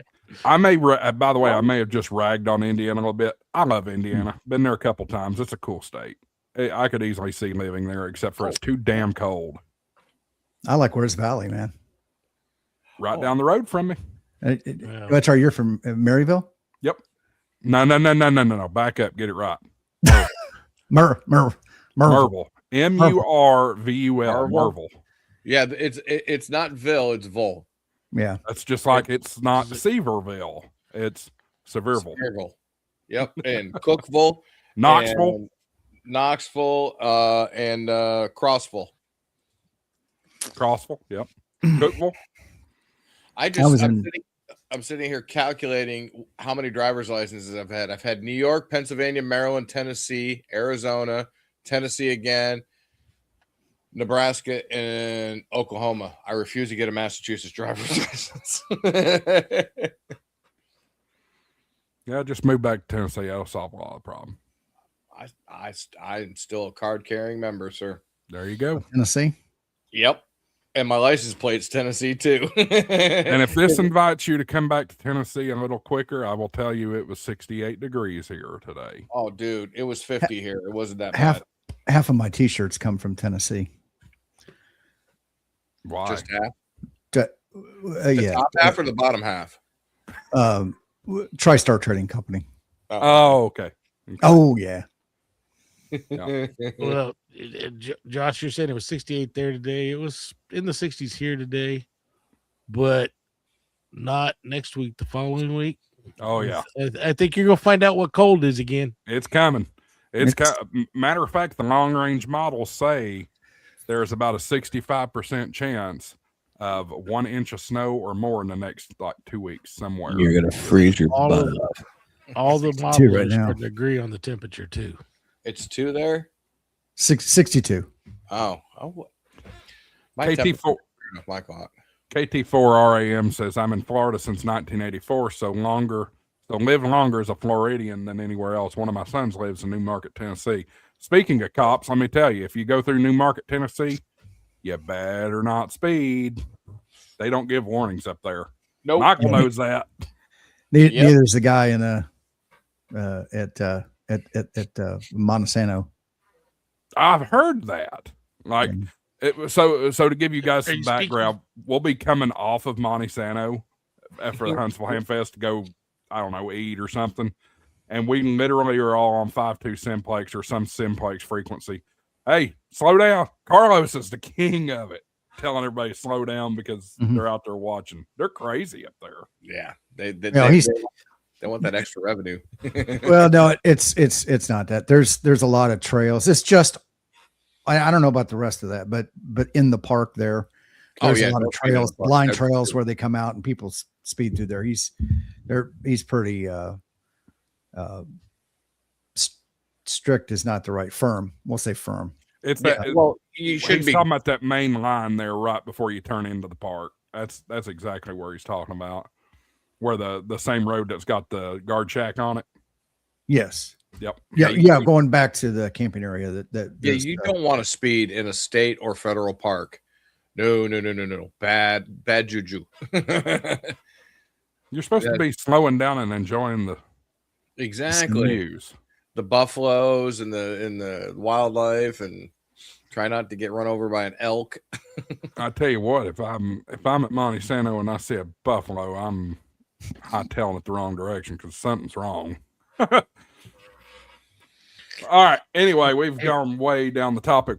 I do want to say we are going to have a special guest join us close to the end of the show, and I'm just going to I will apologize in advance if that gives you any idea who's coming. So, which Frank is it? No, it's Tank. So, I was going to say, do I need to take my headphones and go like this? Yes. When I will give a countdown, and then everybody can do this for a second while he does his thing. Man, I'm over here clicking on comments. Like, why isn't it going up on the screen? No, it is not Mike, K8MRD. But if he's watching, he's welcome to come in. We got a lot of folks watching here tonight, guys. 65 folks watching. Make sure you hit that thumbs up button, hit that subscribe button if you're not already a subscriber. If you are interested in supporting the channel, there are channel memberships available down below. You can hit the join button. And you can also, if you feel like supporting the channel through a donation, we do have super chats available. It's a little flashing green icon next to the chat as well. KT4RAM says, going to get tanked, are you? I don't know about getting tanked, but no. Frank's got a cool thing going on this weekend to celebrate his birthday, so I wanted to give him an opportunity to come on here and invite you folks to it. So I will be there. So hey, Josh, just one more comment about Tennessee. The ham radio plates. Yes, that says emergency on the bottom. Oh, I have had a few cops up here give me a. You've told me about that. Pink eye, and they're like, "What? What? Why do you have an emergency plate?" Because we provide emergency communications to the state of Tennessee. Tennessee's not the only state that does it either. I think, matter of fact, I think Jason's plate, Ham Radio 2.0, I think his is emergency from Texas, isn't it? I don't know. I feel like I think it's just a regular old Texas license plate. Oh no, he has a ham radio operator. Okay, Texas is the ham radio operator. I know I have seen it. Some other states do have emergency. Maybe Alabama does. But yes, that is a very good point. Oh yeah, I get some crooked eyebrows on that. So here in Tennessee, we have really two emergency style plates. One is what they call an E tag, and it is a regular license plate with the letter E that starts in E and has like a 5-digit number after it and says emergency after it. There are also F tags. The F tags are specifically for firefighters. Yep. And that'll be an F with a number after it. Ham radio operators are also eligible for an emergency tag, but it does not have an E on the front of it. It literally just says your call sign and emergency under it. Plain white background, black text. You guys live in one of those states that requires 2 license plates, though, don't you? No, we do not. I have one on the back, and that's it. Maybe it's just Ohio. Now, what I found interesting Missouri, about you got 2 plates in, don't you, Dave? Yep, Missouri's got 2. You got to be registered commercial to only have 1. Now, what I found interesting about Tennessee plates is that your year sticker has your plate number. They just did that a couple of years ago. Yeah, so that you can't steal the sticker. So the sticker has to match the plate. So it has my call sign on the sticker for the year. Everybody over there in Central Illinois, watching the stream. Yeah, I just checked this out here. I'm pulling it up now. Thank you to who was that? KZ. Yeah, New York and New Jersey require front and rear. I know that. I don't understand why. What is the point of that? So they can see you coming and going. Oh, we got a tornado warning. There is a tornado warning. Thank you, K8KZ. Tornado warning for southeastern Christian County in central Illinois, western Shelby County in central Illinois. Let me see if I can pull it up on radar. Yeah, that's what I'm doing right now. I got radar Omega up. Oh yeah, look at that beautiful thing. Oh, I'm on model mode. Or satellite mode. Hang on, that's why the radar's not showing up. MRSS. Yes. And just like that, the tornado warning's gone. That's the way ours was today. It wasn't that long, but we had one today.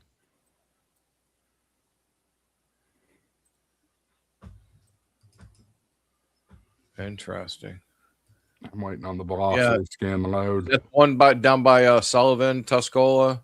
Yeah, it was literally like over Shelbyville, and between Shelbyville and Sullivan a minute ago. Yeah, right now they're under severe thunderstorm warning. Tornadoes are possible. Hail less than.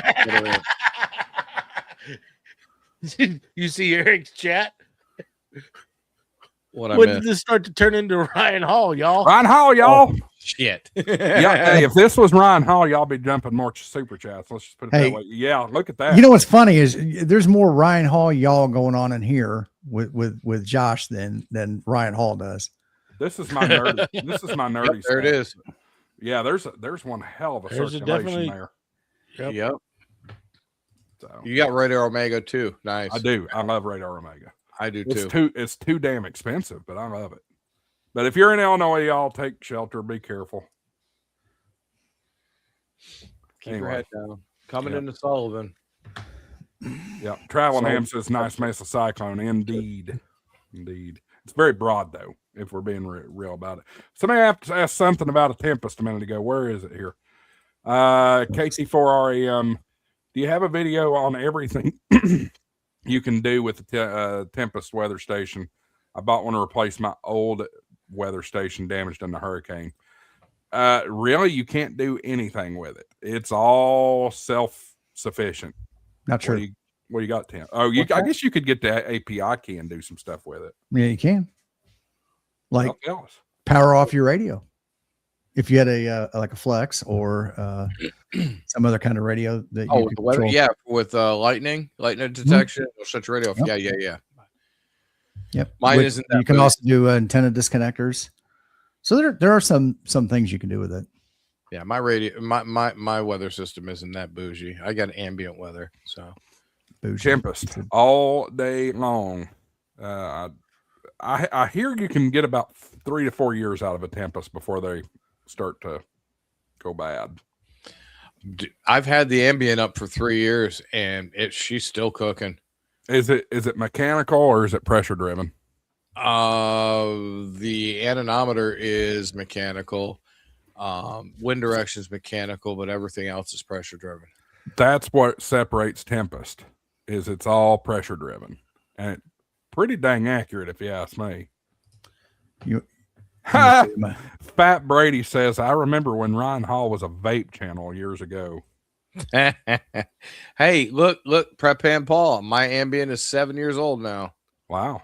Mine's cooking right along. I love, and mine reports to APRS. So there. I think they're quite a bit more expensive than Tempest, though, aren't they? Mine was like almost 300.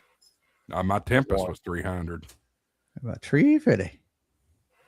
KS0JD says, I have my Tempest for 4 years, still running. Great. It's good news.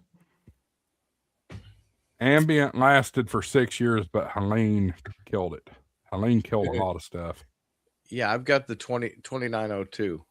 I can actually I'm looking at my dashboard right now. Yep. We had 1/10 of an inch of rain this year so far. So Tim Zerman, the only real Echo Link near me would be the W4 KEV, and I rarely listen to that. So Echo Links, it's not quite as popular as it once was. What you got there, Tim? So I don't have an amateur radio license plate because I don't really want to advertise like that. 6.52. I like that. That's how I advertise in Indiana.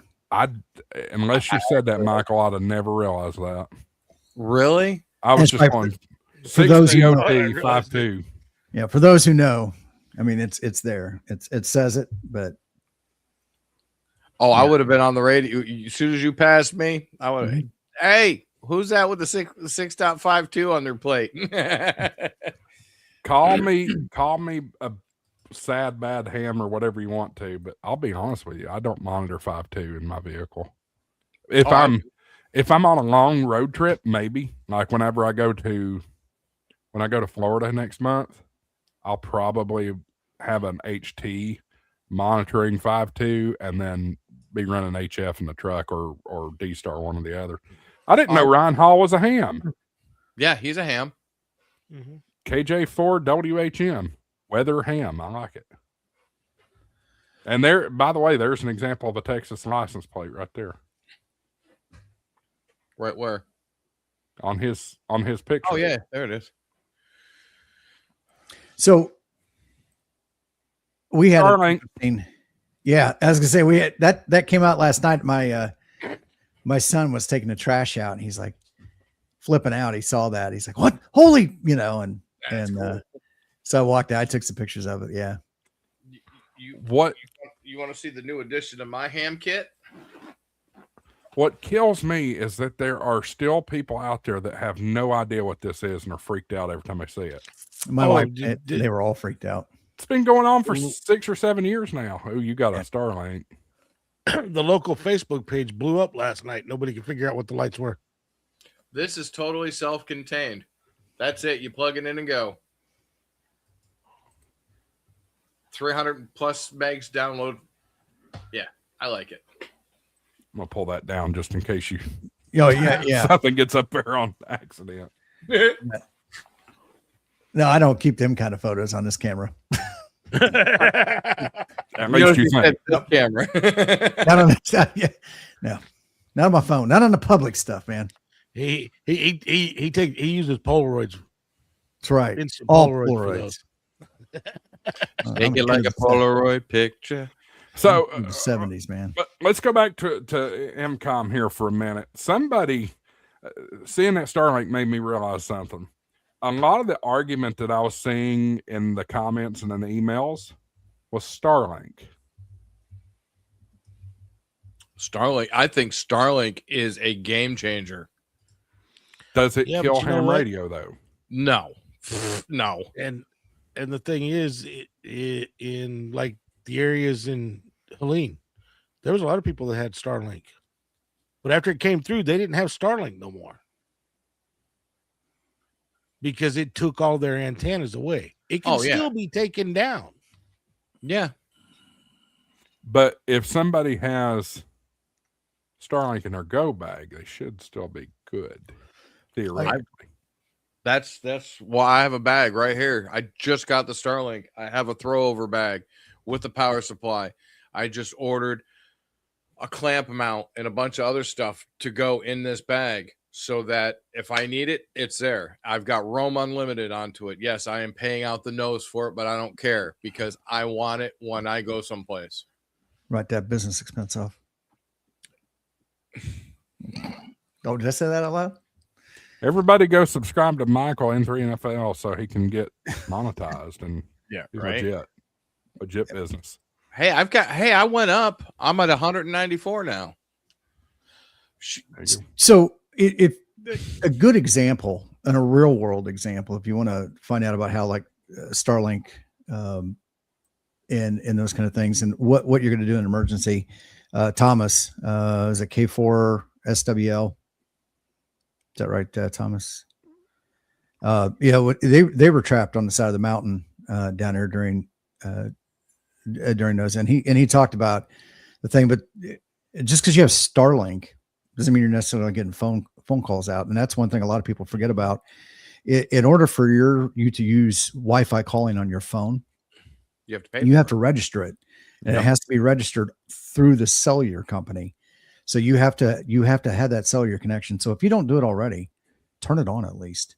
Yeah. Get your phone registered for the Wi-Fi calling. That way, when you don't have connectivity, you're not fighting it, because that was the problem they had, and it took them a couple days, I think 2 to 3 days before they actually got access to where he could do that to then be able to start do Wi-Fi calling. Now I don't think can't remember if he had Starlink yet, or if he was still using the HughesNet. But they had limited access. But where they lived was up on top of the mountain. I mean, he was like at the very end of the road going up there. But don't get me started on HughesNet. When we first moved to Tennessee, we lived out in Thompson Station, which is still part of Davidson County. There was no internet out there.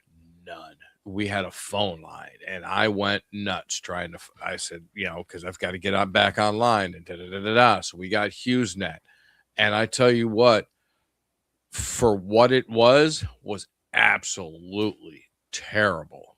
I will never ever get HughesNet or any of those ever again. I will starve, or I will try to get a cell phone booster before I freaking get.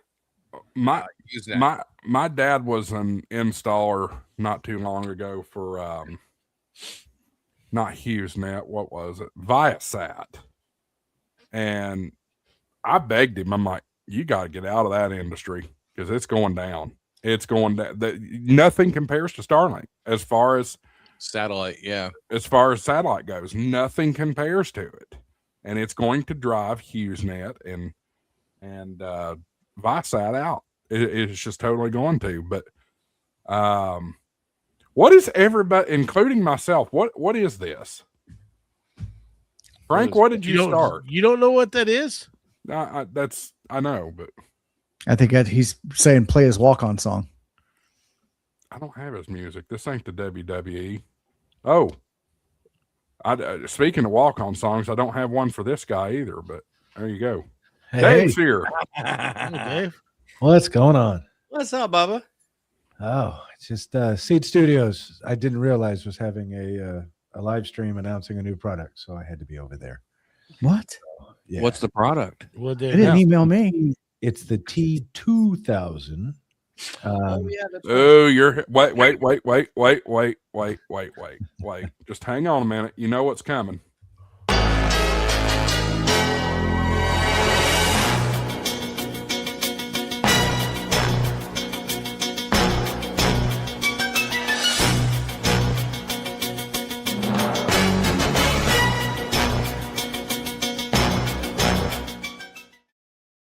You're hearing it here first on HamShack TV. What is it? It's a T2000. It's a LoRaWAN asset tracker. I'm pushing for them to get it developed for Meshtastic, and they're working on that. But it is a IP67. Basically, there's a lot of people out there that are making little solar nodes for their cars that are weatherproof, right? Either magnetic or whatever. Well, Seed Studios is coming out with a metallic box with a solar panel. There you go. That's it. That's it. And right now it's closed source. They're allowing people to help develop it for open source, but they were announcing it on their live stream tonight. So I had to be over there because Zero and some of my other contacts were actually doing the stream. But it'll be available in the United States in February, and there should be a version coming out with Meshtastic on it. That's the push, anyways. That would be a perfect. Everybody wants a solar-powered car node, and that would fit the bill perfectly. Just looking at it, it's got 4 holes. You could drywall screw that thing right into the top of your Buick. That's it. That's right. It actually has a tamper switch on the bottom, so if somebody steals it, you'll know about it. Wow. Yeah. That's cool stuff. Absolutely cool. All right. Here's what I need everybody to do. I need y'all to do this.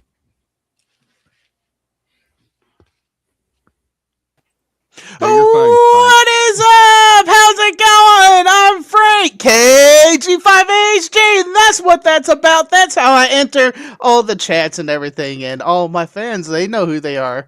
Respond by throwing their hands up too. God bless America. And no place else. Everyone on stream removes their headphones. Yep. Get a headphone. Michael's like, I heard you all the way back in the bathroom. Oh, I heard him in the kitchen. Oh, good Lord. Frank, tell us what's up. Tell us about your thing this weekend. Tell them about the thing. Oh man, I didn't even have that pulled up yet. Coming up this Sunday over on Tank Radio. I'm having a special live stream, celebrating my birthday, and Gigaparts is coming on, and we are going to be celebrating in a special fashion. So, in order to know what's going on, you got to go ahead and tune in to my live stream, and I am going to put that link in the chat. I can't do that. I don't even have a wrench. Give me a minute. I'll give you a wrench. I don't even have a wrench. Here, but there, Chrome. I was going to fix these layovers, and I did not even do that. Write something there you are. There it is. There is the special live stream. After I'm done shouting to myself here, you have a wrench now. Sweet. There it is. Live stream celebrating. and now I'm a mod, and now you can't stop me. Oh, I can. I can. Yeah, you done messed up there. 2 days, 6 p.m. Over on Tank Radio. I didn't mean to interrupt the scheduled topic, but thank you for letting me come over here and hanging out and talk about emergency preparedness. Frank, how you doing, man? I'm doing all right. I don't get on many streams with you, so I'm sucking this up a little bit. How you doing? I'm doing good. I kind of took a lull from the channel during the Christmas break. I had several things already queued up, and I dropped those. So now I need to get back out there, start filming, and start doing some awesome things. And I had a live stream from the park, and that was so much fun.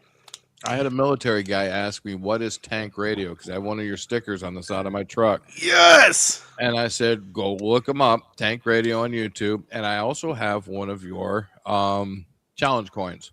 Oh, man, that was the first exclusive item I did. Yep. Thank you so much there, Michael. I got one right up my desk. Yep. Hang on. Let me pull it up here. There you go. Show it again. So again, this is one of, I guess, the blanks they had. It has no serial number. But this is a challenge coins I did for the channel years ago. What I needed a little extra money. When I say I need a little extra money, I spent a lot of money on these things to try to get some money. I've been thinking about having some of those made. I just don't know how they would, if they would be. You got to do, in order to make it somewhat profitable, you got to do like 100 or 67, 6, 7. Around there. I'm just embracing it. Mean? Mid. Right. So. Go ask your kids. They'll tell you.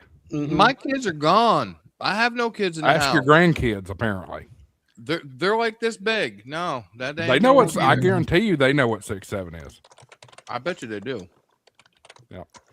But talking about, just kind of back to the topic, emergency preparedness, it goes, I didn't really, sorry I wasn't listening at the beginning of the stream, but it goes more past just like being prepared on blank now.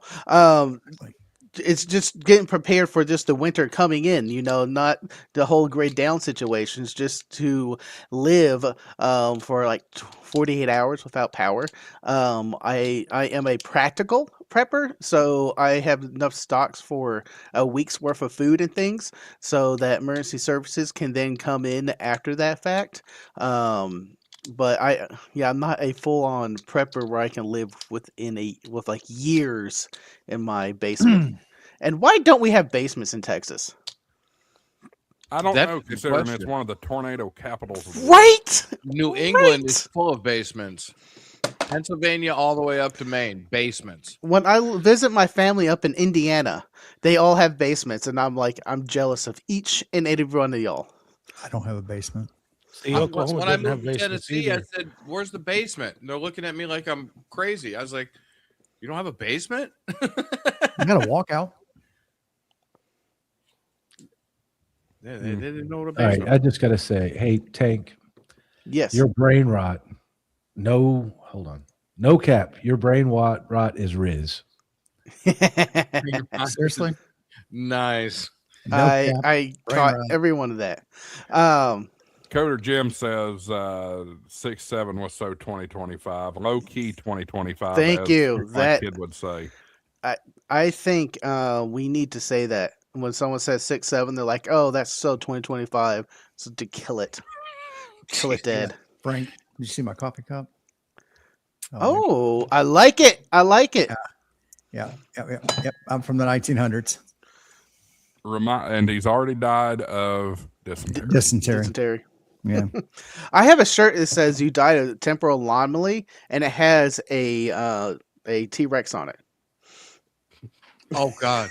Yeah, and with the Oregon Trail and a T-Rex in front of the your pulling thing, your horses and everything. You mean the wagon? The wagon, yeah. Pulley thing. This is a family show, but I can't resist this. 10-0 Zerman says, Josh, wait till those kids are 18 and learn about the number 69. Okay. Anyway. Yeah. Anyway. The reason why there's no basements in Florida because they're also called sinkholes. Yeah, well, That's a fair point. There are a ton of sinkholes, Well- and the water table's so high. I mean, think about all the lakes in Florida. well, Yeah, Texas has a real bad with the clay. The clay expands and contract a lot, and it will break a lot of the basements. And I think that's more the majority of the reason we don't have a basement. However, I've been in the houses and other places that do have basements, so I know they can do it. Depends on the part of Texas. Like out in West Texas, you can dig in the sand and the clay and make one. But like in my area, San Antonio, Hill Country, you go down 6 inches and it's solid rock. So you're blasting a hole in the ground in order to have it. So that's why we don't have basements. Yeah. it's not that you can't have them, just not practical. But in all honesty, the conversation for prepping is a great conversation, and it needs to be done. And Prep Ham Paul needs to be here when we do it for sure. He's in But the chat. tonight was more Aries Races, Skywarn. What is the other one? Arc, Ours? Cert. I don't Yeah. like Cert. I don't like Cert. I'll say that. Why don't you like Cert, Tank? It wasn't really what I wanted to do.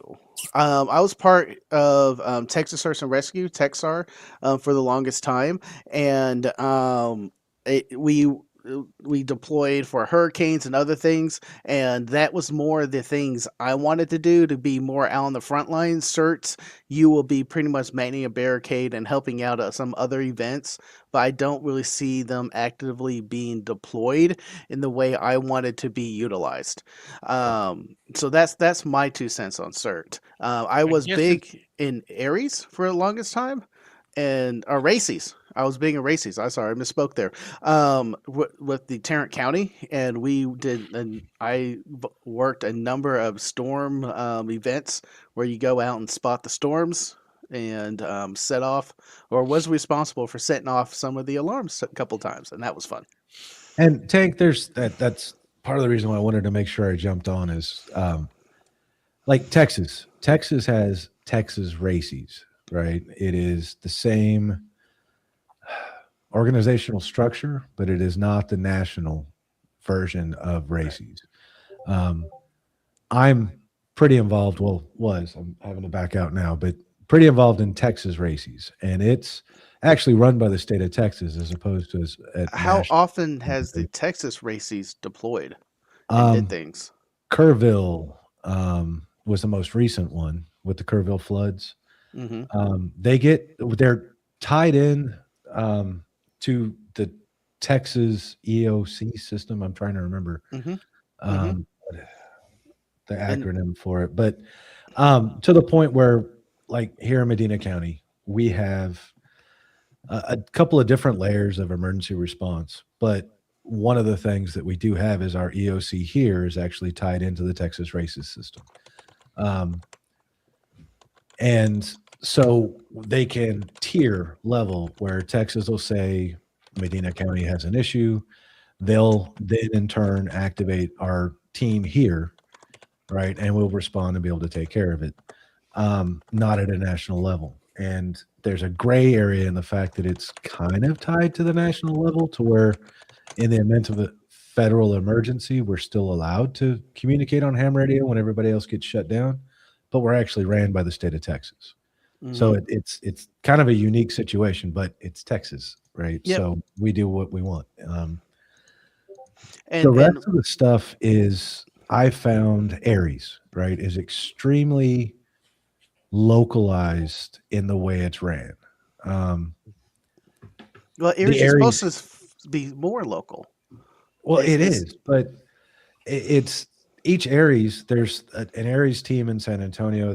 There's an Aries team in Medina County. There's an Aries team for Bexar County. So in where I'm sitting right now, there are 3 different Aries teams that are, like you guys were talking about earlier, because I was listening, I just couldn't participate. They're ran like clubs where it's, and there's conflicts where the Bexar County guys will try and one up the Medina County guys, or the San Antonio guys, and it's kind of stupid. So, but like Paul put in the chat, we have several guys that went to CERT training, and even if you don't maintain membership in CERT, the training is tremendous because you go through several days of training and how to react to different events from a helping perspective. I mean, CERT is not radio focused, but they use radios. They usually have a ham radio guy or a GMRS guy at the CERT training to teach you how to use a radio. But whereas Aries and Races are radio focused, CERT is more the guy 2 houses down from me that wants to be involved with his community can become part of the community. Mm-hmm.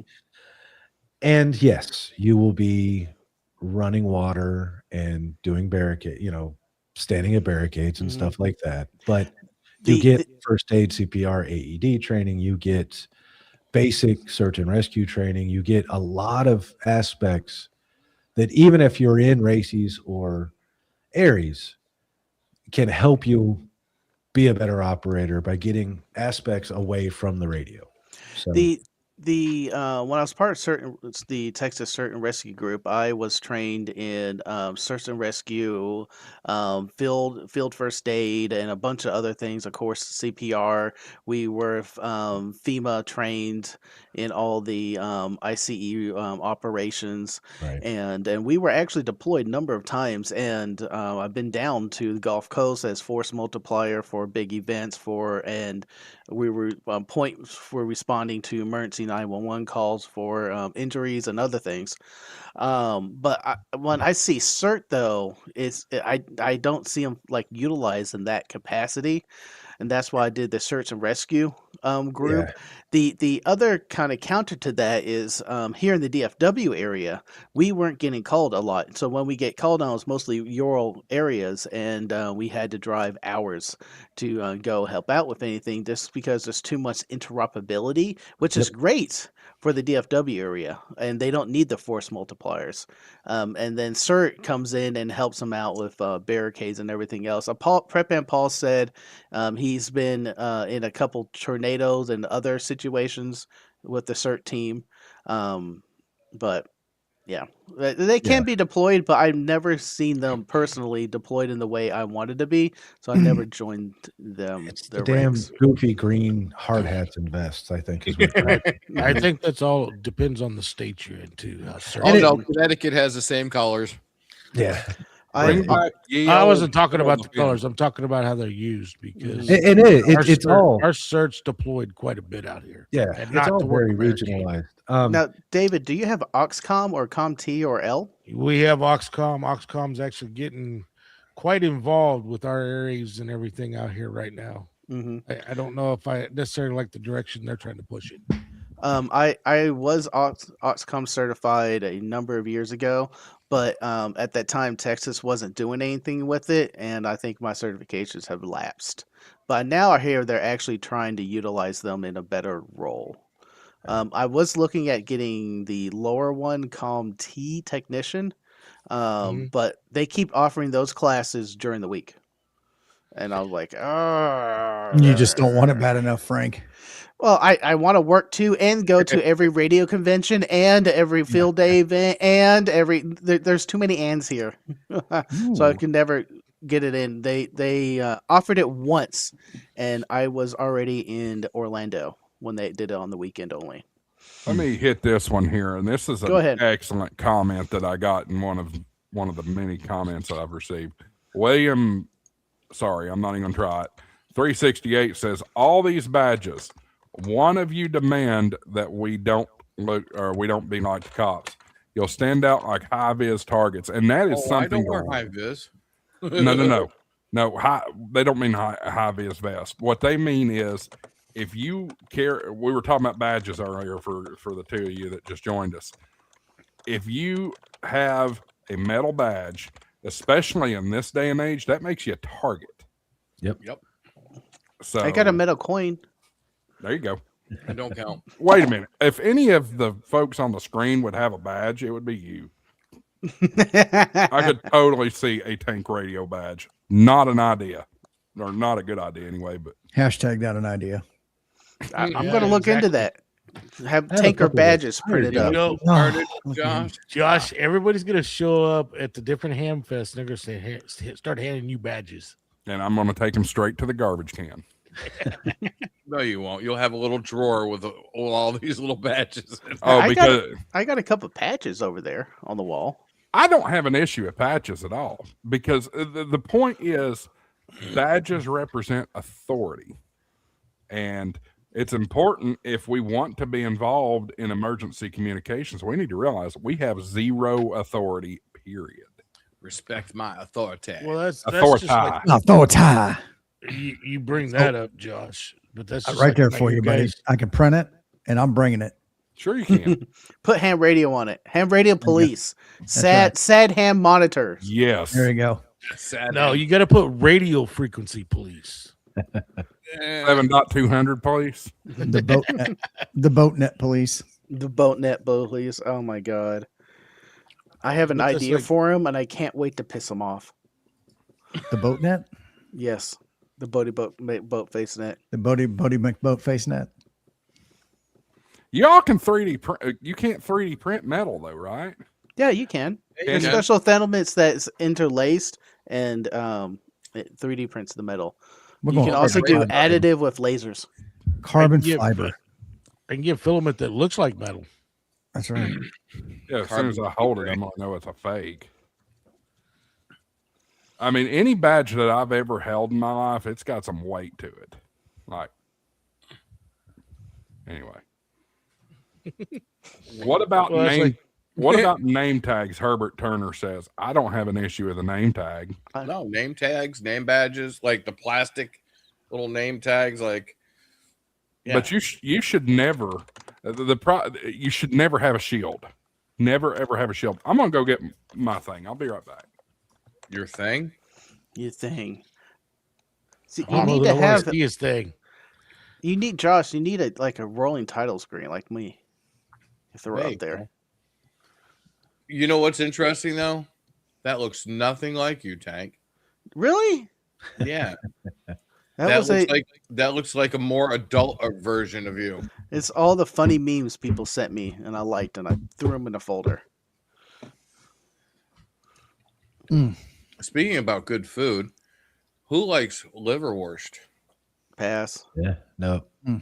I can't say I've never tried it because the name itself just turns me away. That's good stuff. That looks like a big old brick. It's great sandwiches. That's just a big giant hot dog, Dave. Y'all are putting hot dogs on that. Is that why Michael's running around with it? I come back and y'all are talking about hot dogs. Y'all putting hot dogs on badges now?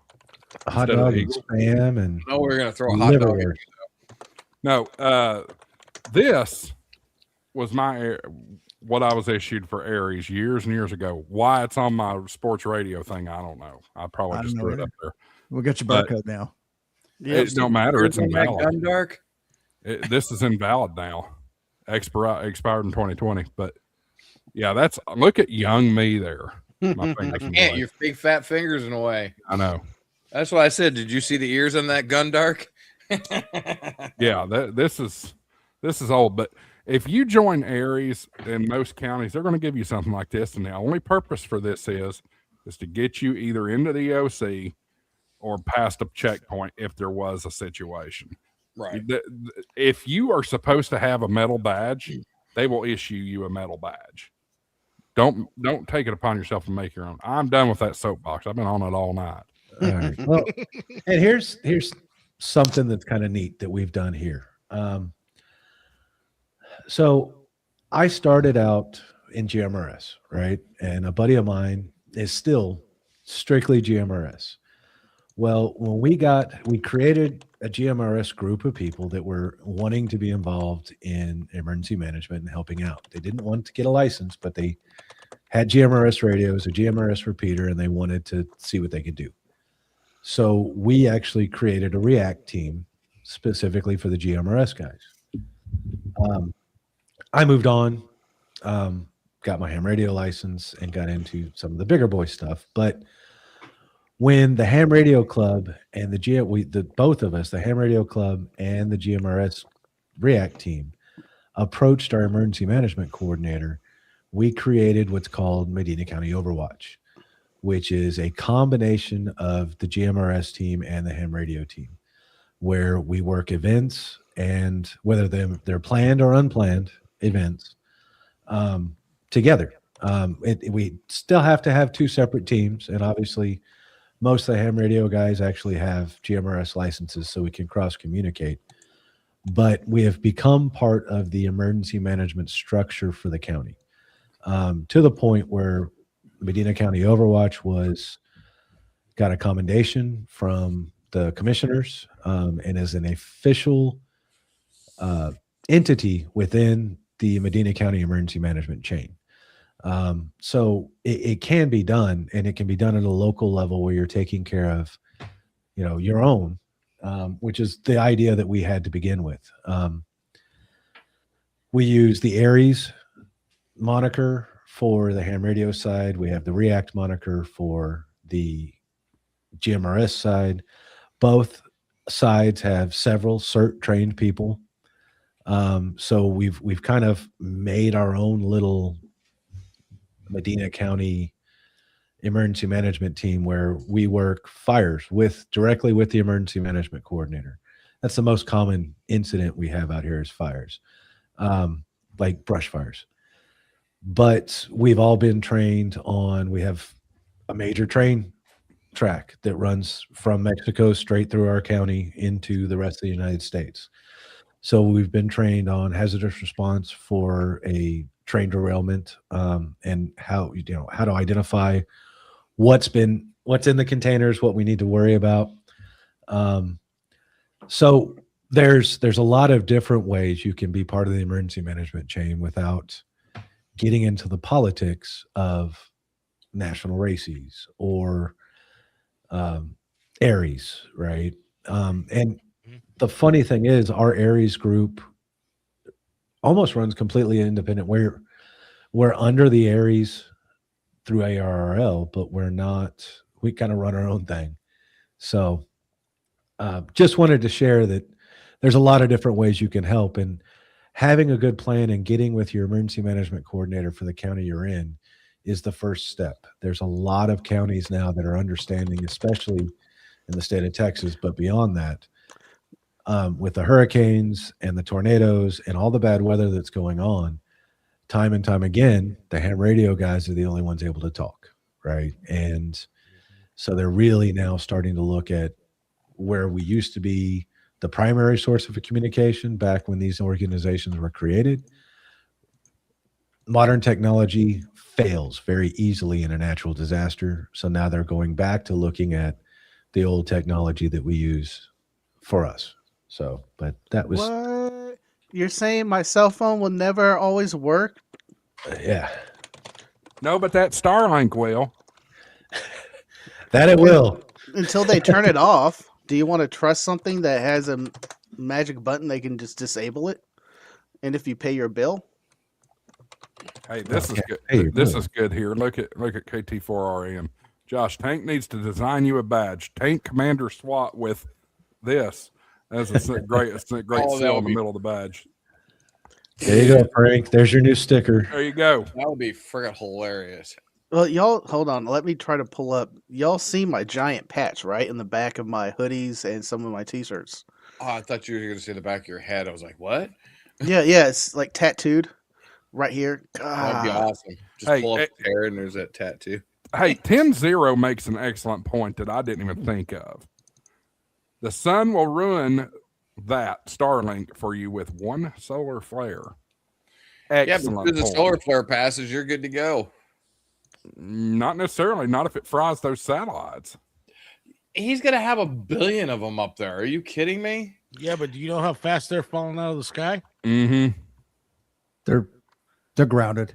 They're fine. They're grounded. They're grounded. They're grounded. They're grounded. I love that.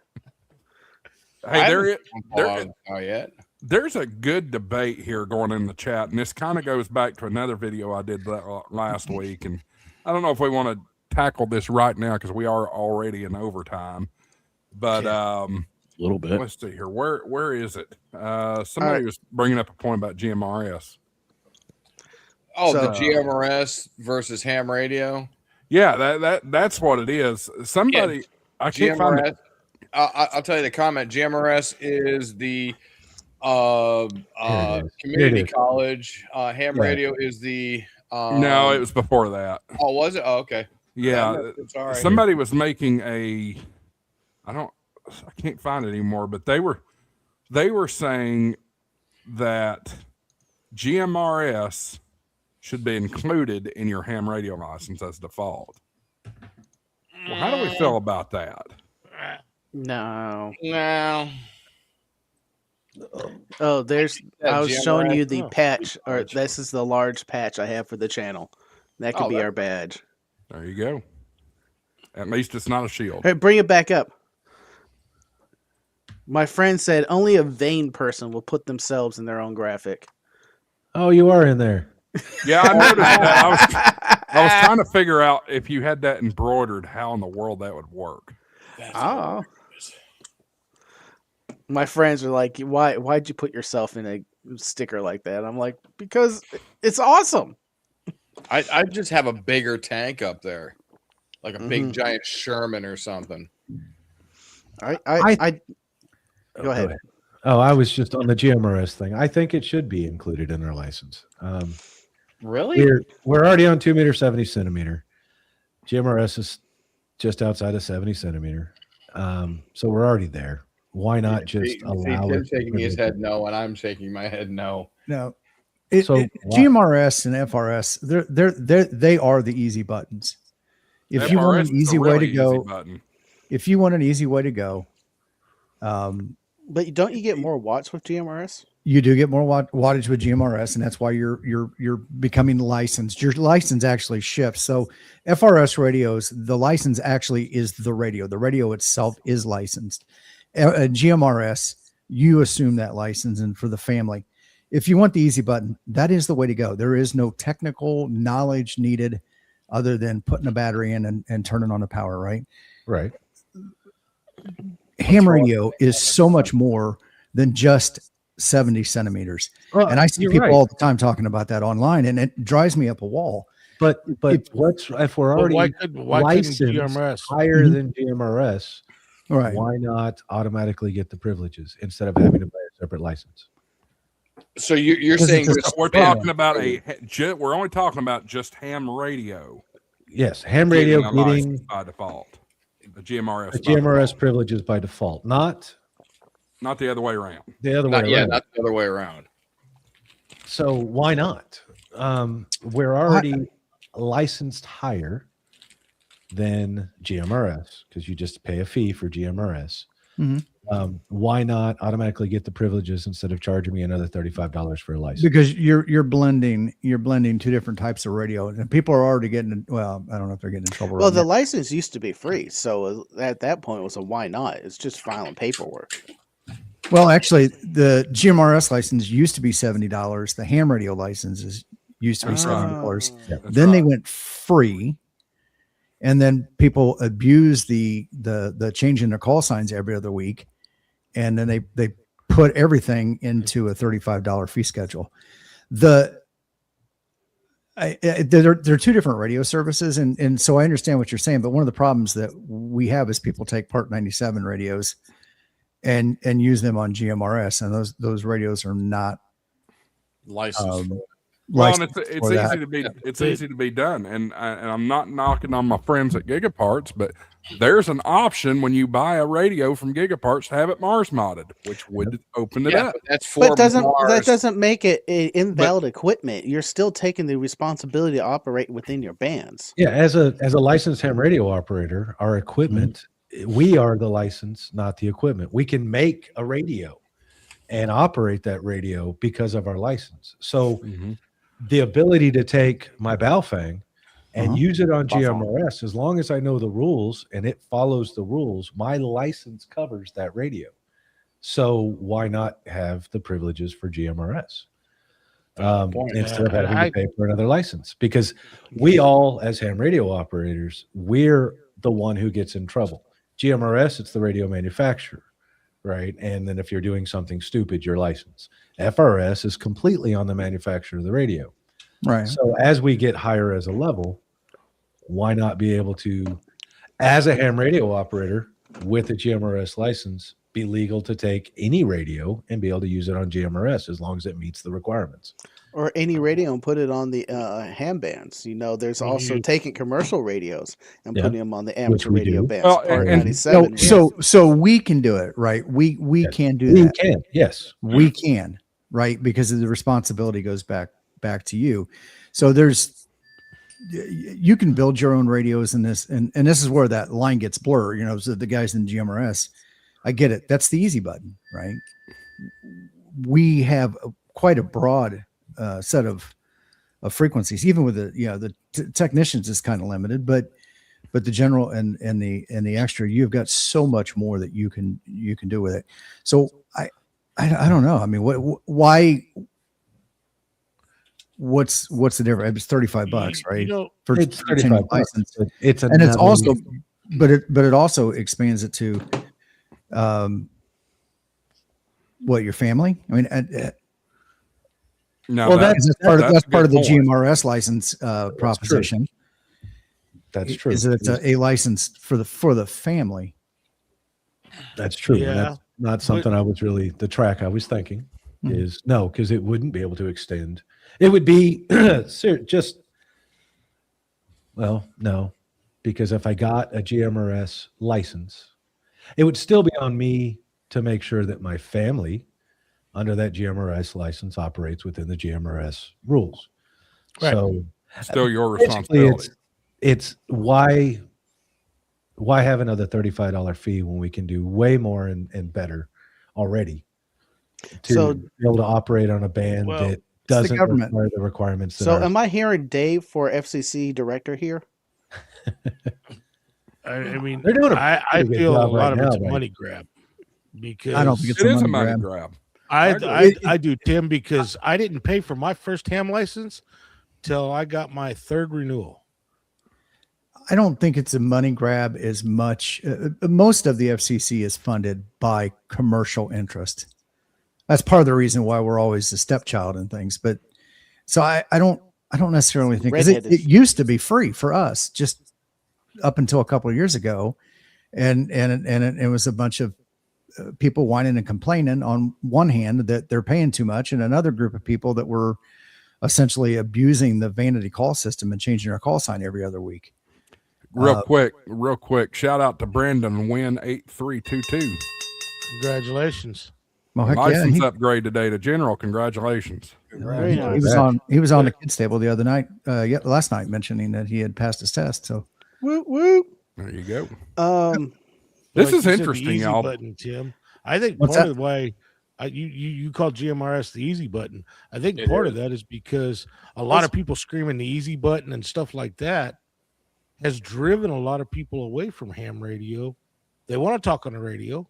Yep. But they hear a lot of these people out here screaming about how you got to do this, you got to do that.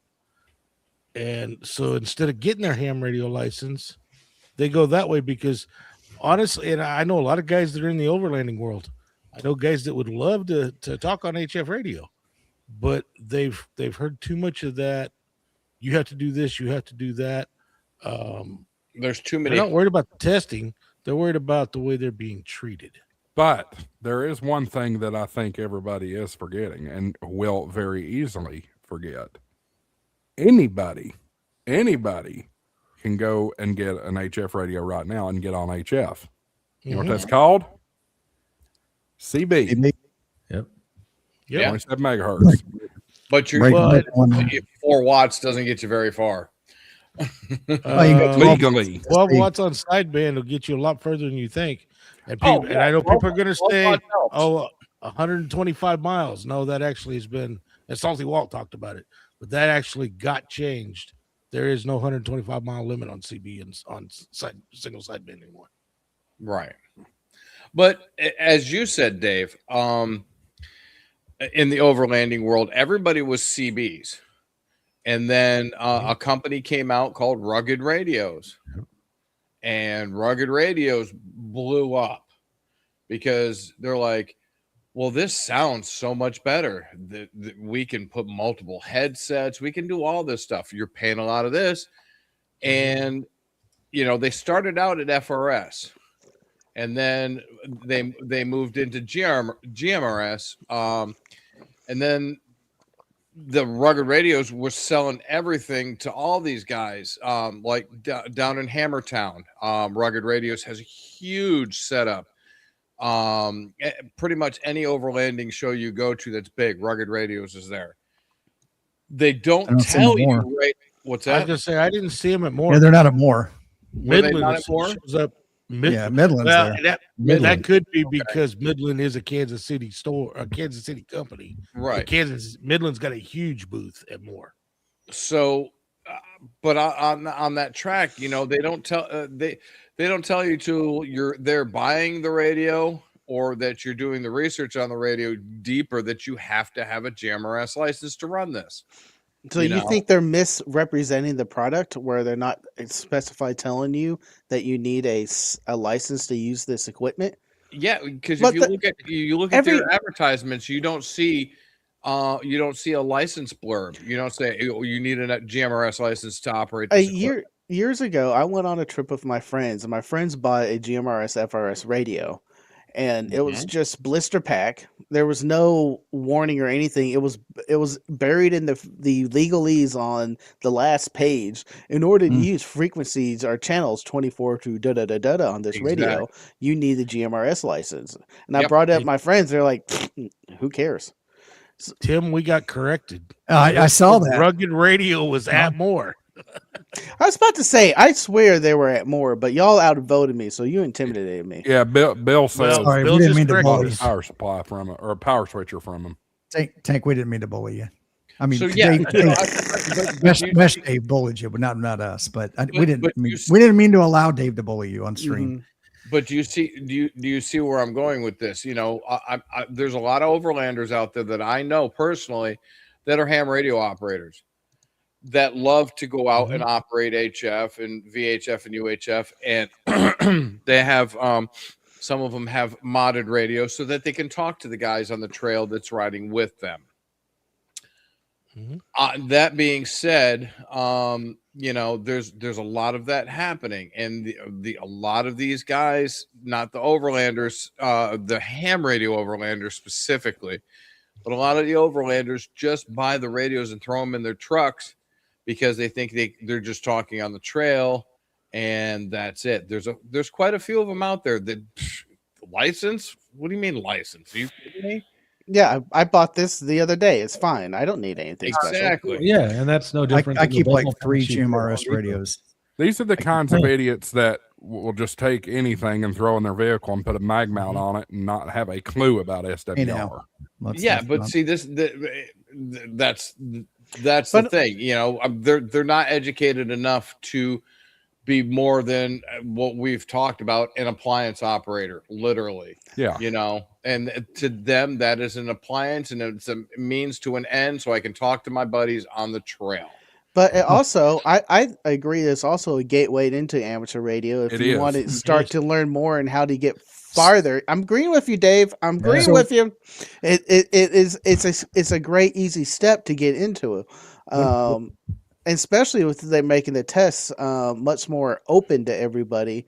I think that we should accept them into our ranks. We shouldn't.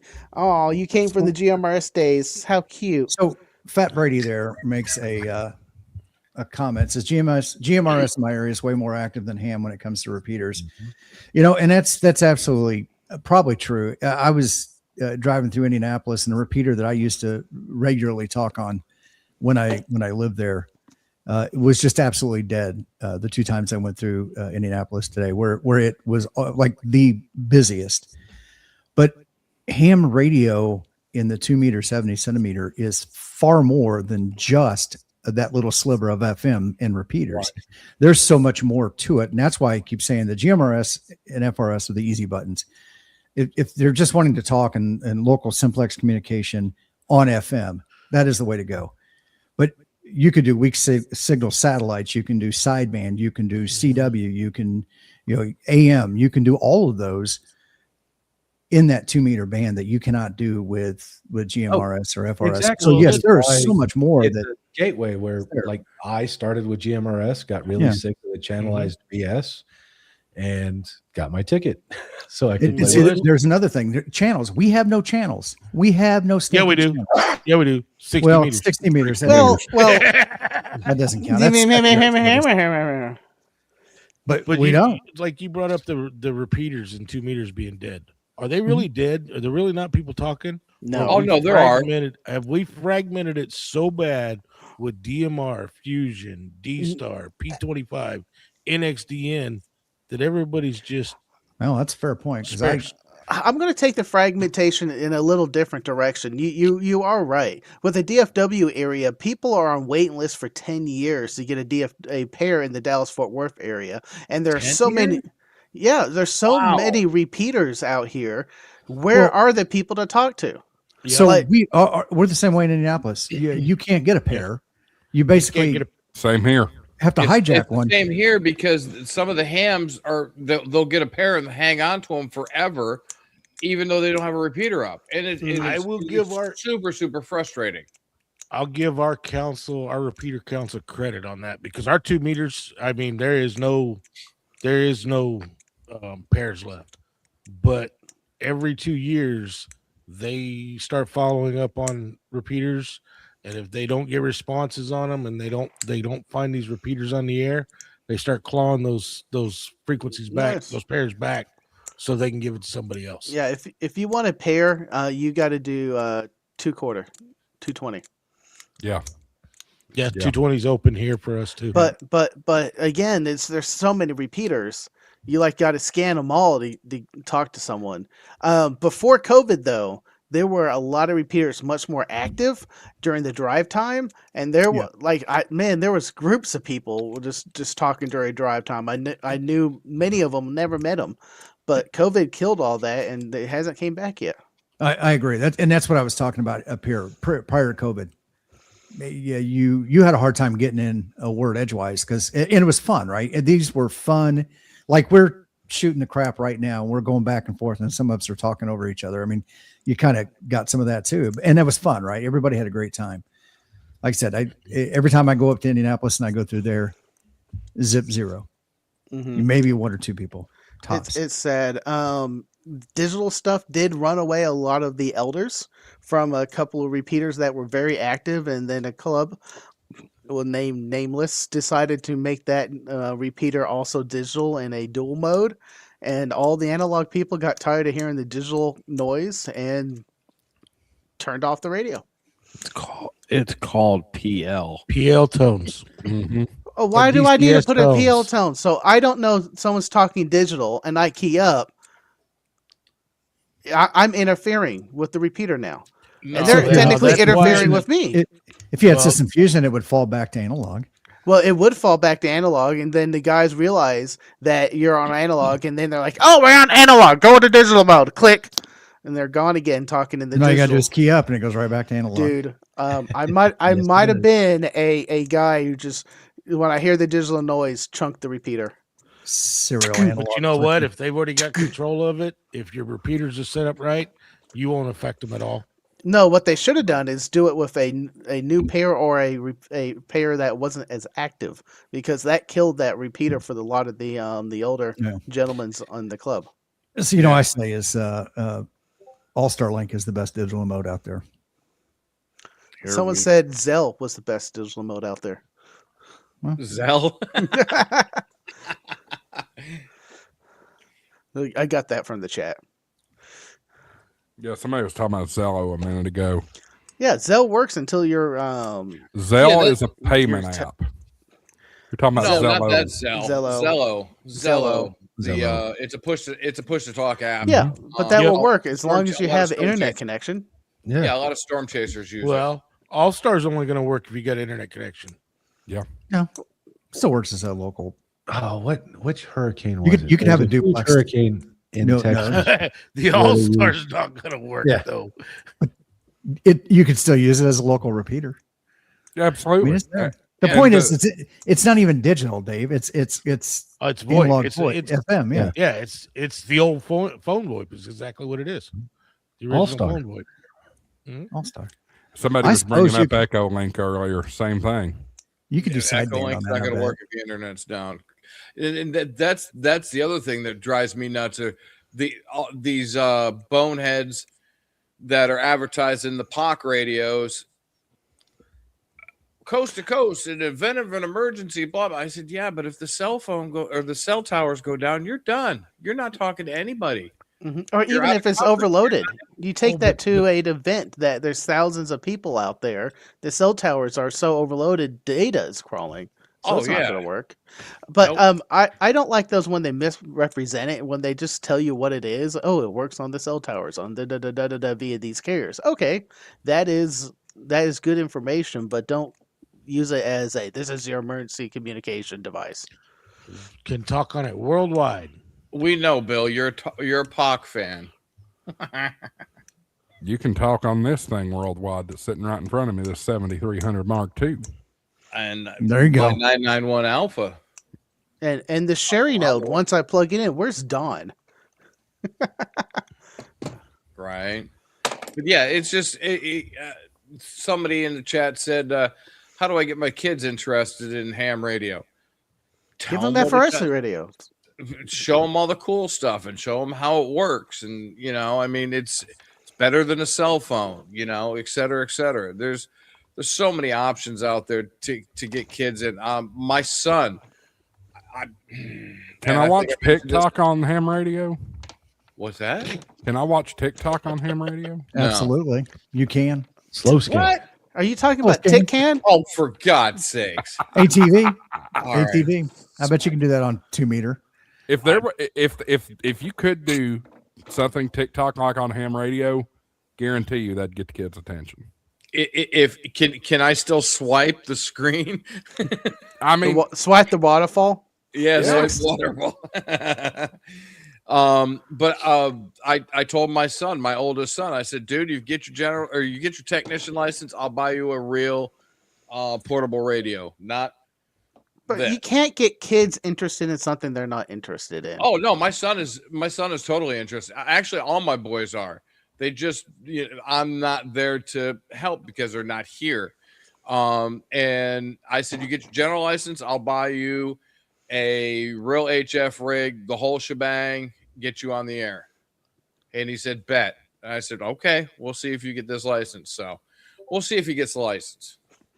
KY4TRK says you can talk east to west on a 7300 Mark IV or Mark I for K8 MRD's sake. Mm-hmm. Yeah, absolutely can. Anytime you're around Mike, just call it a 7300 Mark I. Always the Mark I. The Mark I. If you want to get a little exotic, you can call it an MK1. Bill, what's TikTok? I know TikCan and FacePage. What about TalkTick? I don't know what TalkTick is. You get a little on the edge there, Josh. Who's this 10-0 Zer man who just said, buy me a mobile radio, tired of this Bofang? Who the hell's that? Well, go for it, man. Use a tank at checkout, get double points. Hey. Wrong channel. Wait for that. Hey. Do you want to hear the story that Kyle was like, I'm going to absolutely stab you? And Tim was around for this. Yeah. We were at More Expo, and there was a guy. He was hugging the hall. I call them huggers, where you go to an airport and everyone has their, trying to charge their cell phone at any outlet they find. Mm-hmm. At More Expo, there was a guy trying to charge up his little, battery at the shower block, and he was sitting outside, and I saw him when I went in. I was coming out, and I looked at him. I was like, "Looks like you need a solar panel." He goes, "Yeah, I kind of do." I said, "Go to Gigaparts. Use tank at checkout. Get 5% off." I walked away, and Kyle, when I told the story, he's like, "I'm going to absolutely stab you right now." Michael Horsley brings up something interesting. I want to hit on this too. Okay. We really need to wrap this before too terribly long. I played with Radio Shack kits as a kid, made amateur licensing a breeze. And I think that is something that has impacted our hobby, and the barrier to entry is frankly the lack of Radio Shack. Right here, Frank. I'm hi. Hi. Radio Shack was the original maker store. Sure it was. Yeah. And to that point, I also kind of side note, the CES in Las Vegas was this week. Consumer Electronics Show was in Las Vegas this weekend. Mm-hmm. Guess who was there? Me? Radio Josh? Shack. Company. I heard There's they're an making a investment comeback. company that bought the name. Well, they had a lot of interesting stuff, and I can tell you this: it's not cell phones. There's maybe a little hope that maybe they'll get back in the radio world because they're selling shortwaves. Okay, so Radio Shack, I don't think ever sold. They never manufactured anything. They private labeled. Sure, tons of sure. stuff. Everything. They're the original private label company. Yeah. Yep.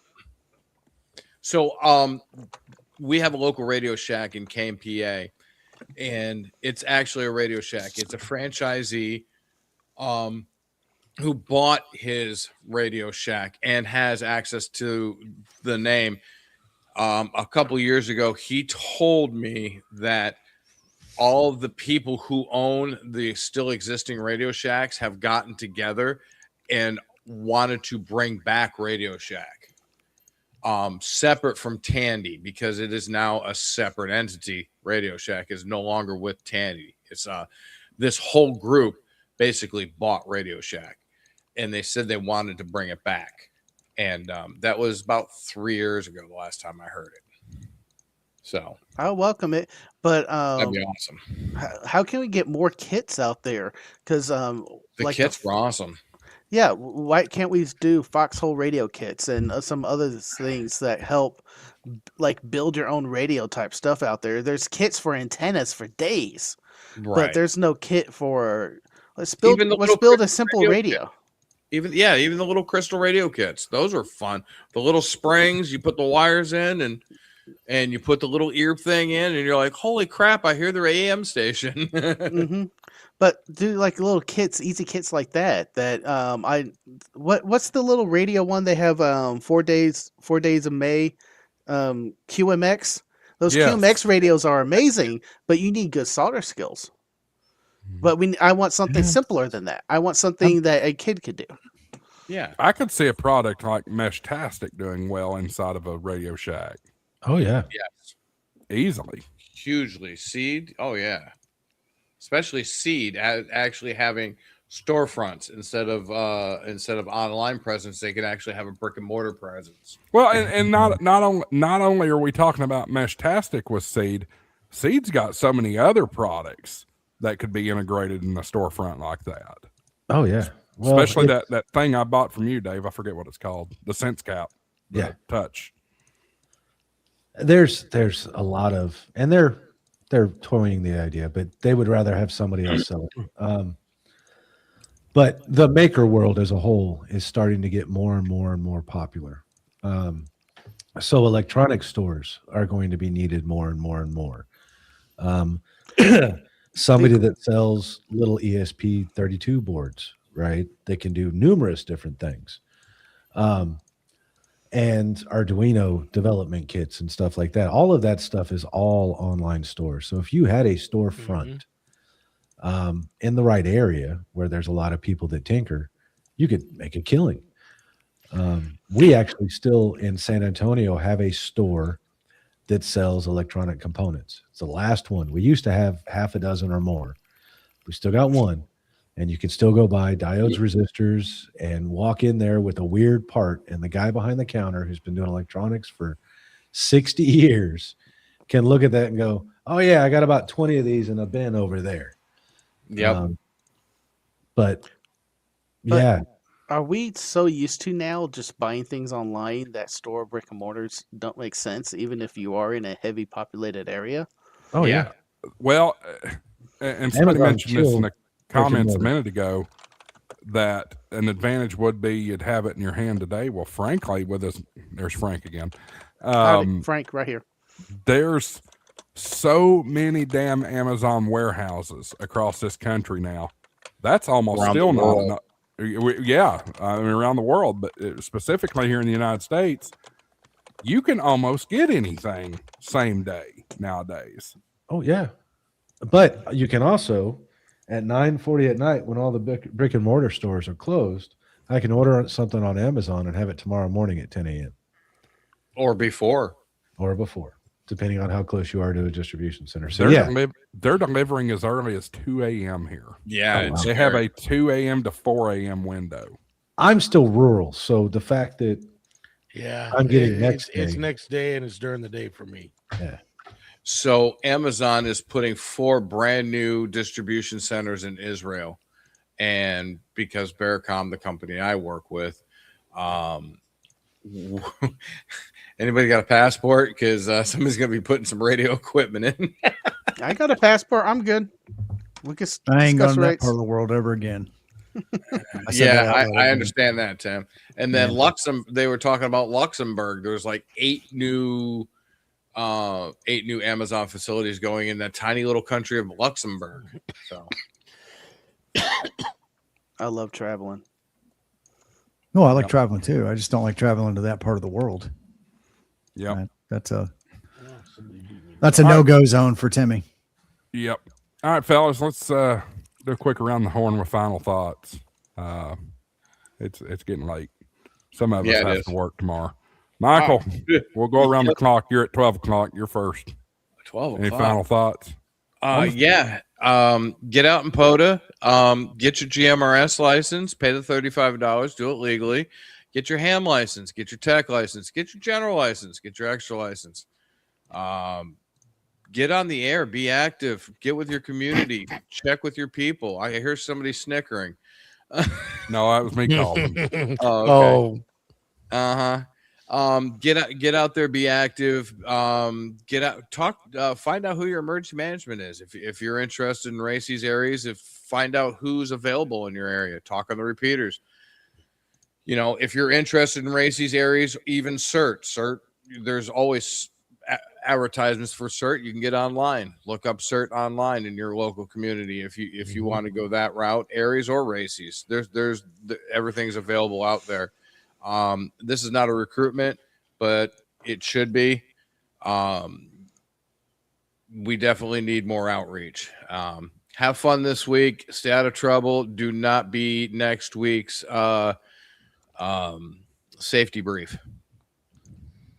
Very, very good wisdom there. Absolutely. Dave. Super Dave. Well, I haven't called you Super Dave all night. Super Dave Osborne. T.O. said that get your extra. Oh, that T.O., reminds me. We're extra starting by you guys April? on that. Are you going to have yours? I'm gonna Because I will have mine. I've got to work on my part 3 for the girl. Are you kidding me? 100 question test and about stupid crap that has nothing to do with radio. Then it should be easy for you to test for the 50 question. Oh, the extra is a breeze. The growl, I've got to memorize satellite altitudes. Really? The hell is that going to do with radio? What does that have to do with Well, how radio? do you think they talk, Mike? Do I really need to know the altitude of the damn satellite in order to talk on the satellite? Yeah. Really? Tell me why. Well, you need to know how to measure EIRP.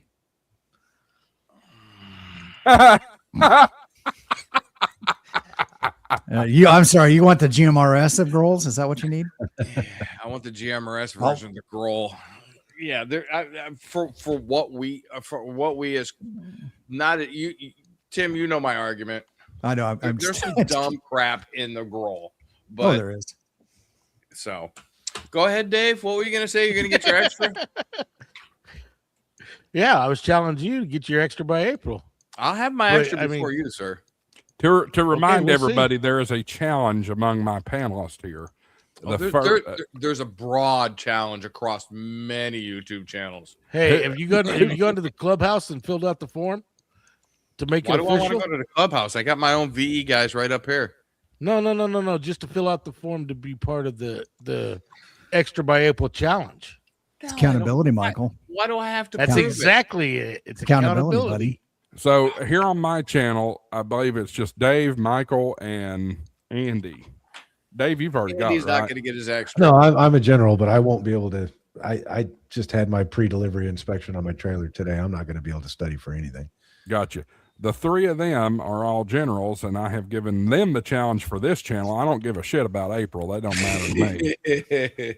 But the first one of them to get their extra, they get a show completely. They run the show one night. You're done, Dave. Yep. What you said that last time, and look at you. You're still sitting there smoking L&M's, talking about how good you are. I do not smoke L&M. I might be poor, but I'm not broke. Virginia Slims. That's what he's doing. Oh God, no. Benson's and Hedges. Oh my. Benson and grandmother used to Hedges. smoke them. Oh my. Anyway, All Dave, balls. do your Go ahead, thing there, Dave. Well, but like Tio said, he has some good points. If you're interested in Aries and all those, get out and do a little research. And he's right. As Aries groups and CERT groups, they need to get out and do more recruiting. But I agree with him. Get out and do more POTA. Hopefully, it's not going to snap off and get cold because weather's been it's good gonna get for cold. me getting out. So I got a few videos coming out. But other than that, just enjoying ham radio again. That's one of my goals for this year. Besides extra by April, so that's about all I got going right now, Josh. There you go. See here, we're going clockwise. So Tim, final thoughts. Make sure you hit that like and subscribe button. Good man. Yeah. Now, in all fairness, you got a little something here. right? Yeah. Well, I mean, this hobby is what you make out of it. At the end of the day, it is what you make out of it, and you can do quite a bit or none at all. You got stuff that's adjacent to your employment, your job. I actually utilize this. I kid you not. I haven't told too many people about this. When I was sitting down with my manager, and I got my tech general and extra in a couple months, but when I was sitting down with my manager, he's talking professional development. I'm so far in my career that certifications and stuff don't mean anything to me. And I said, you know what? I got professional development. Let me go get my ham radio license. And he kind of looked at me and I made that argument that there's so much more that I can do with it than just some certification that I have the skill sets to teach the material. I'm a subject matter expert in that stuff already. So, and that's what I did. I used my general and my extra as professional development for my IT job. So be creative. Yep. This is the place to do it. All right. Dealer Dave. I don't know what they said. Play with more Meshtastic. Dave will hook you up with Meshtastic. Yeah, We'll hook you up with good Meshtastic. Will be Really at good. Hamcation. Have limited stock, but I will have stuff at Hamcation. I was right now, going to tell man- you better bring about 1,000 of those T2000s to Dayton because they're going to probably all sell.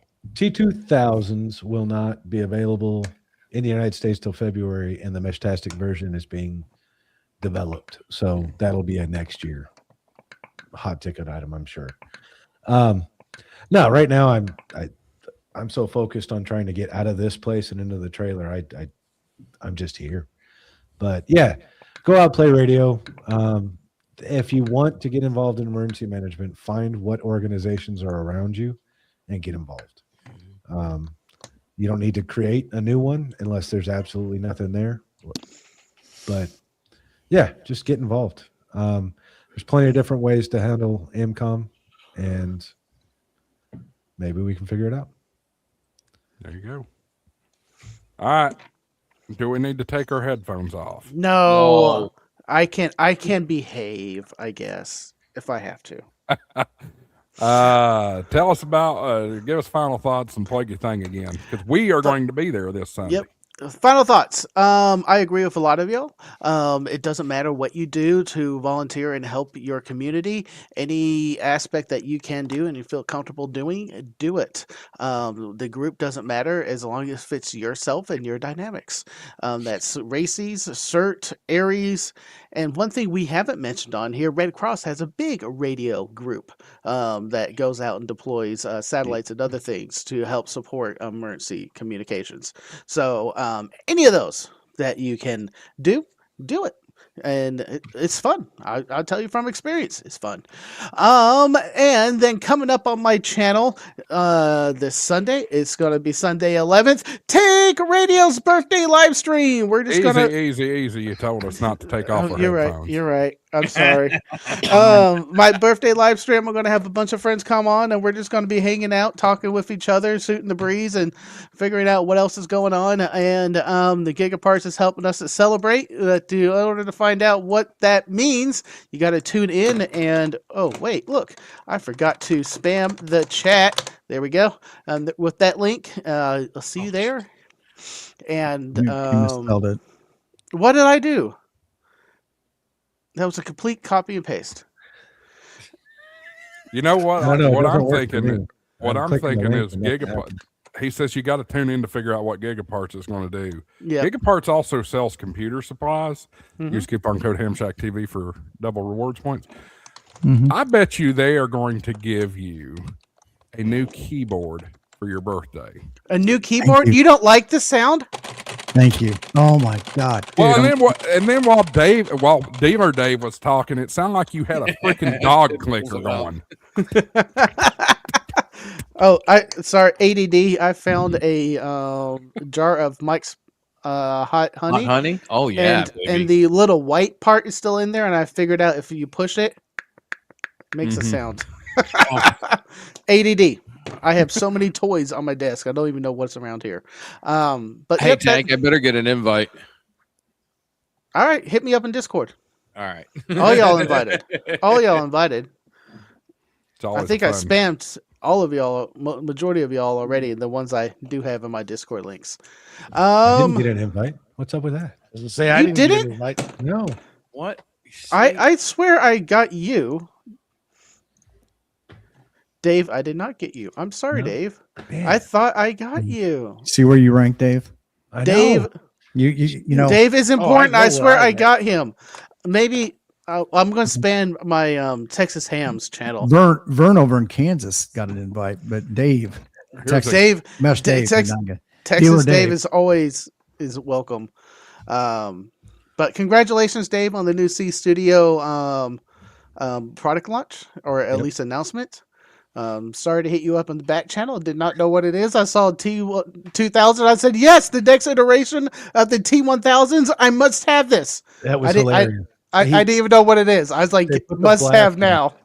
When can I get a T2000? I'm like, why do you want a T2000? I don't even know what it is. I was like, I thought it was another size. That size, easy mesh. So he can track Sapphire in his absence. That's it. Yes. William. Must- Wait, this Let's is know pretty what funny. it is. William says that was our TikTok. Him clicking that Mike's Hot Honey bottle. That's TikTok. Dude, I have bourbon over here. I have Jack Daniel's seasoning. I have a Denko battery. I have Dude, I have you Xbox beat. controller. There's Kinder Salt and Pepper. There's Chinese barbecue or Japanese barbecue sauce. Yeah. Well, where's your Here's where's your bad- drinks? Where's here's your your- liquor? Here's your bad take of the night. It's a work night. There you go. Knob Creek, yes. Here's your bad take of the night. Mhm. I Here's have my 40 meter filter. of everything that I have tried by Kinders, I don't like anything. I have You don't found like nothing Kinder? of Kinders that I like. I like the prime steak. It's a good mix of black pepper or black garlic, truffle, and salt and pepper. Mhm. I need I to make my extend own my rub. horizons. That's probably why this is still up here. I do my own barbecue rub. Pringles. Hot Or honey. I Reno. love hot honey, y'all. Have you ever put hot honey on a pizza? I Yeah. made my own hot honey. I smoked it with a habanero, and it was phenomenal. Did you put it on a pizza? I put it on everything until that stuff was gone. I almost cursed, but I didn't know what type of channel it was. It's Dave, a family how many channel until 10 go? o'clock Eastern time. Well, so. we're almost there anyways. Oh, we're past it. It's 10 o'clock. It's almost 11 o'clock Eastern time. Here, Dave. My God. Hey. I want you to take a look at what's right under that name right there. Me? Right Knoxville, Tennessee. Made in the USA. Made right here in Knoxville. This is my dad's key. I have a tape measure. Oh, that's awesome. I KJ have nothing. 4TNI. Nothing to. Seriously, you got to put your call sign in front of you so you can read it there. Bourbon or Japanese whiskey. Oh, in your The the reflection. reflection on the Vibra. Oh, key that was was from the the call- that was. I wrote down the dude's calls from the giveaway from over Christmas. Oh. By the way, Michael, message delivered. I passed that along. So Thank you, sir. he's not mad or anything. He's just Oh, he sent me a QSL card thanking me. I was like, oh my God, you got it already? Oh Lord. I had to clean Thanks. up all the whiskey bottles. My girlfriend came up here and was like, Jesus Christ, how much do you drink? I'm like, oh, I think I haven't thrown a bottle away in 2 years. I'm still over that whole girlfriend thing there. Yeah, I was just that was What? my question too. Got a Garrel.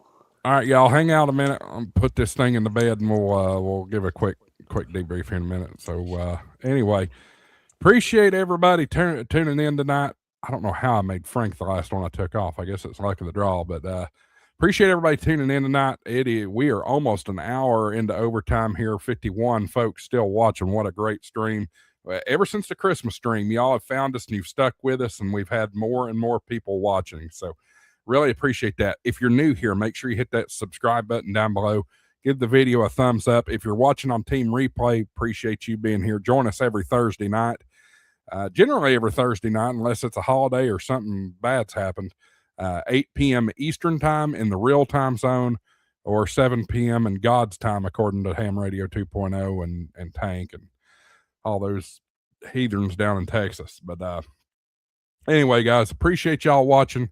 Again, channel memberships are available down below. Hit the join button. That gives you early access to videos, as well as HamShackTV emojis, all that good stuff.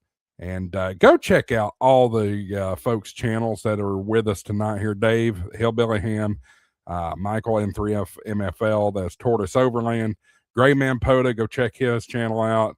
I don't think Dealer Dave has a channel set up just yet. But when he does, we'll definitely be promoting. And Tank Radio, people. Tank Radio. I guess that made him happy. I don't know. Maybe I can do it for once. But Sunday night, come join us. It's going to be a good time over there celebrating Frank's birthday and all that good stuff. Thanks for watching, everybody. We'll see you next week right here on HamShackTV Live. Wrong one.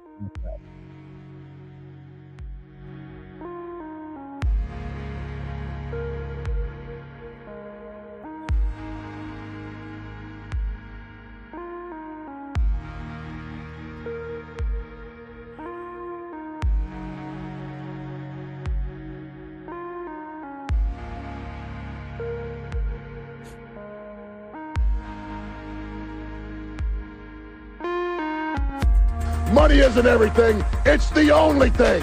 And everyone has a price for the $1 Million Man. All right. Good night, everybody. 73. A 4WX, WSCB 693.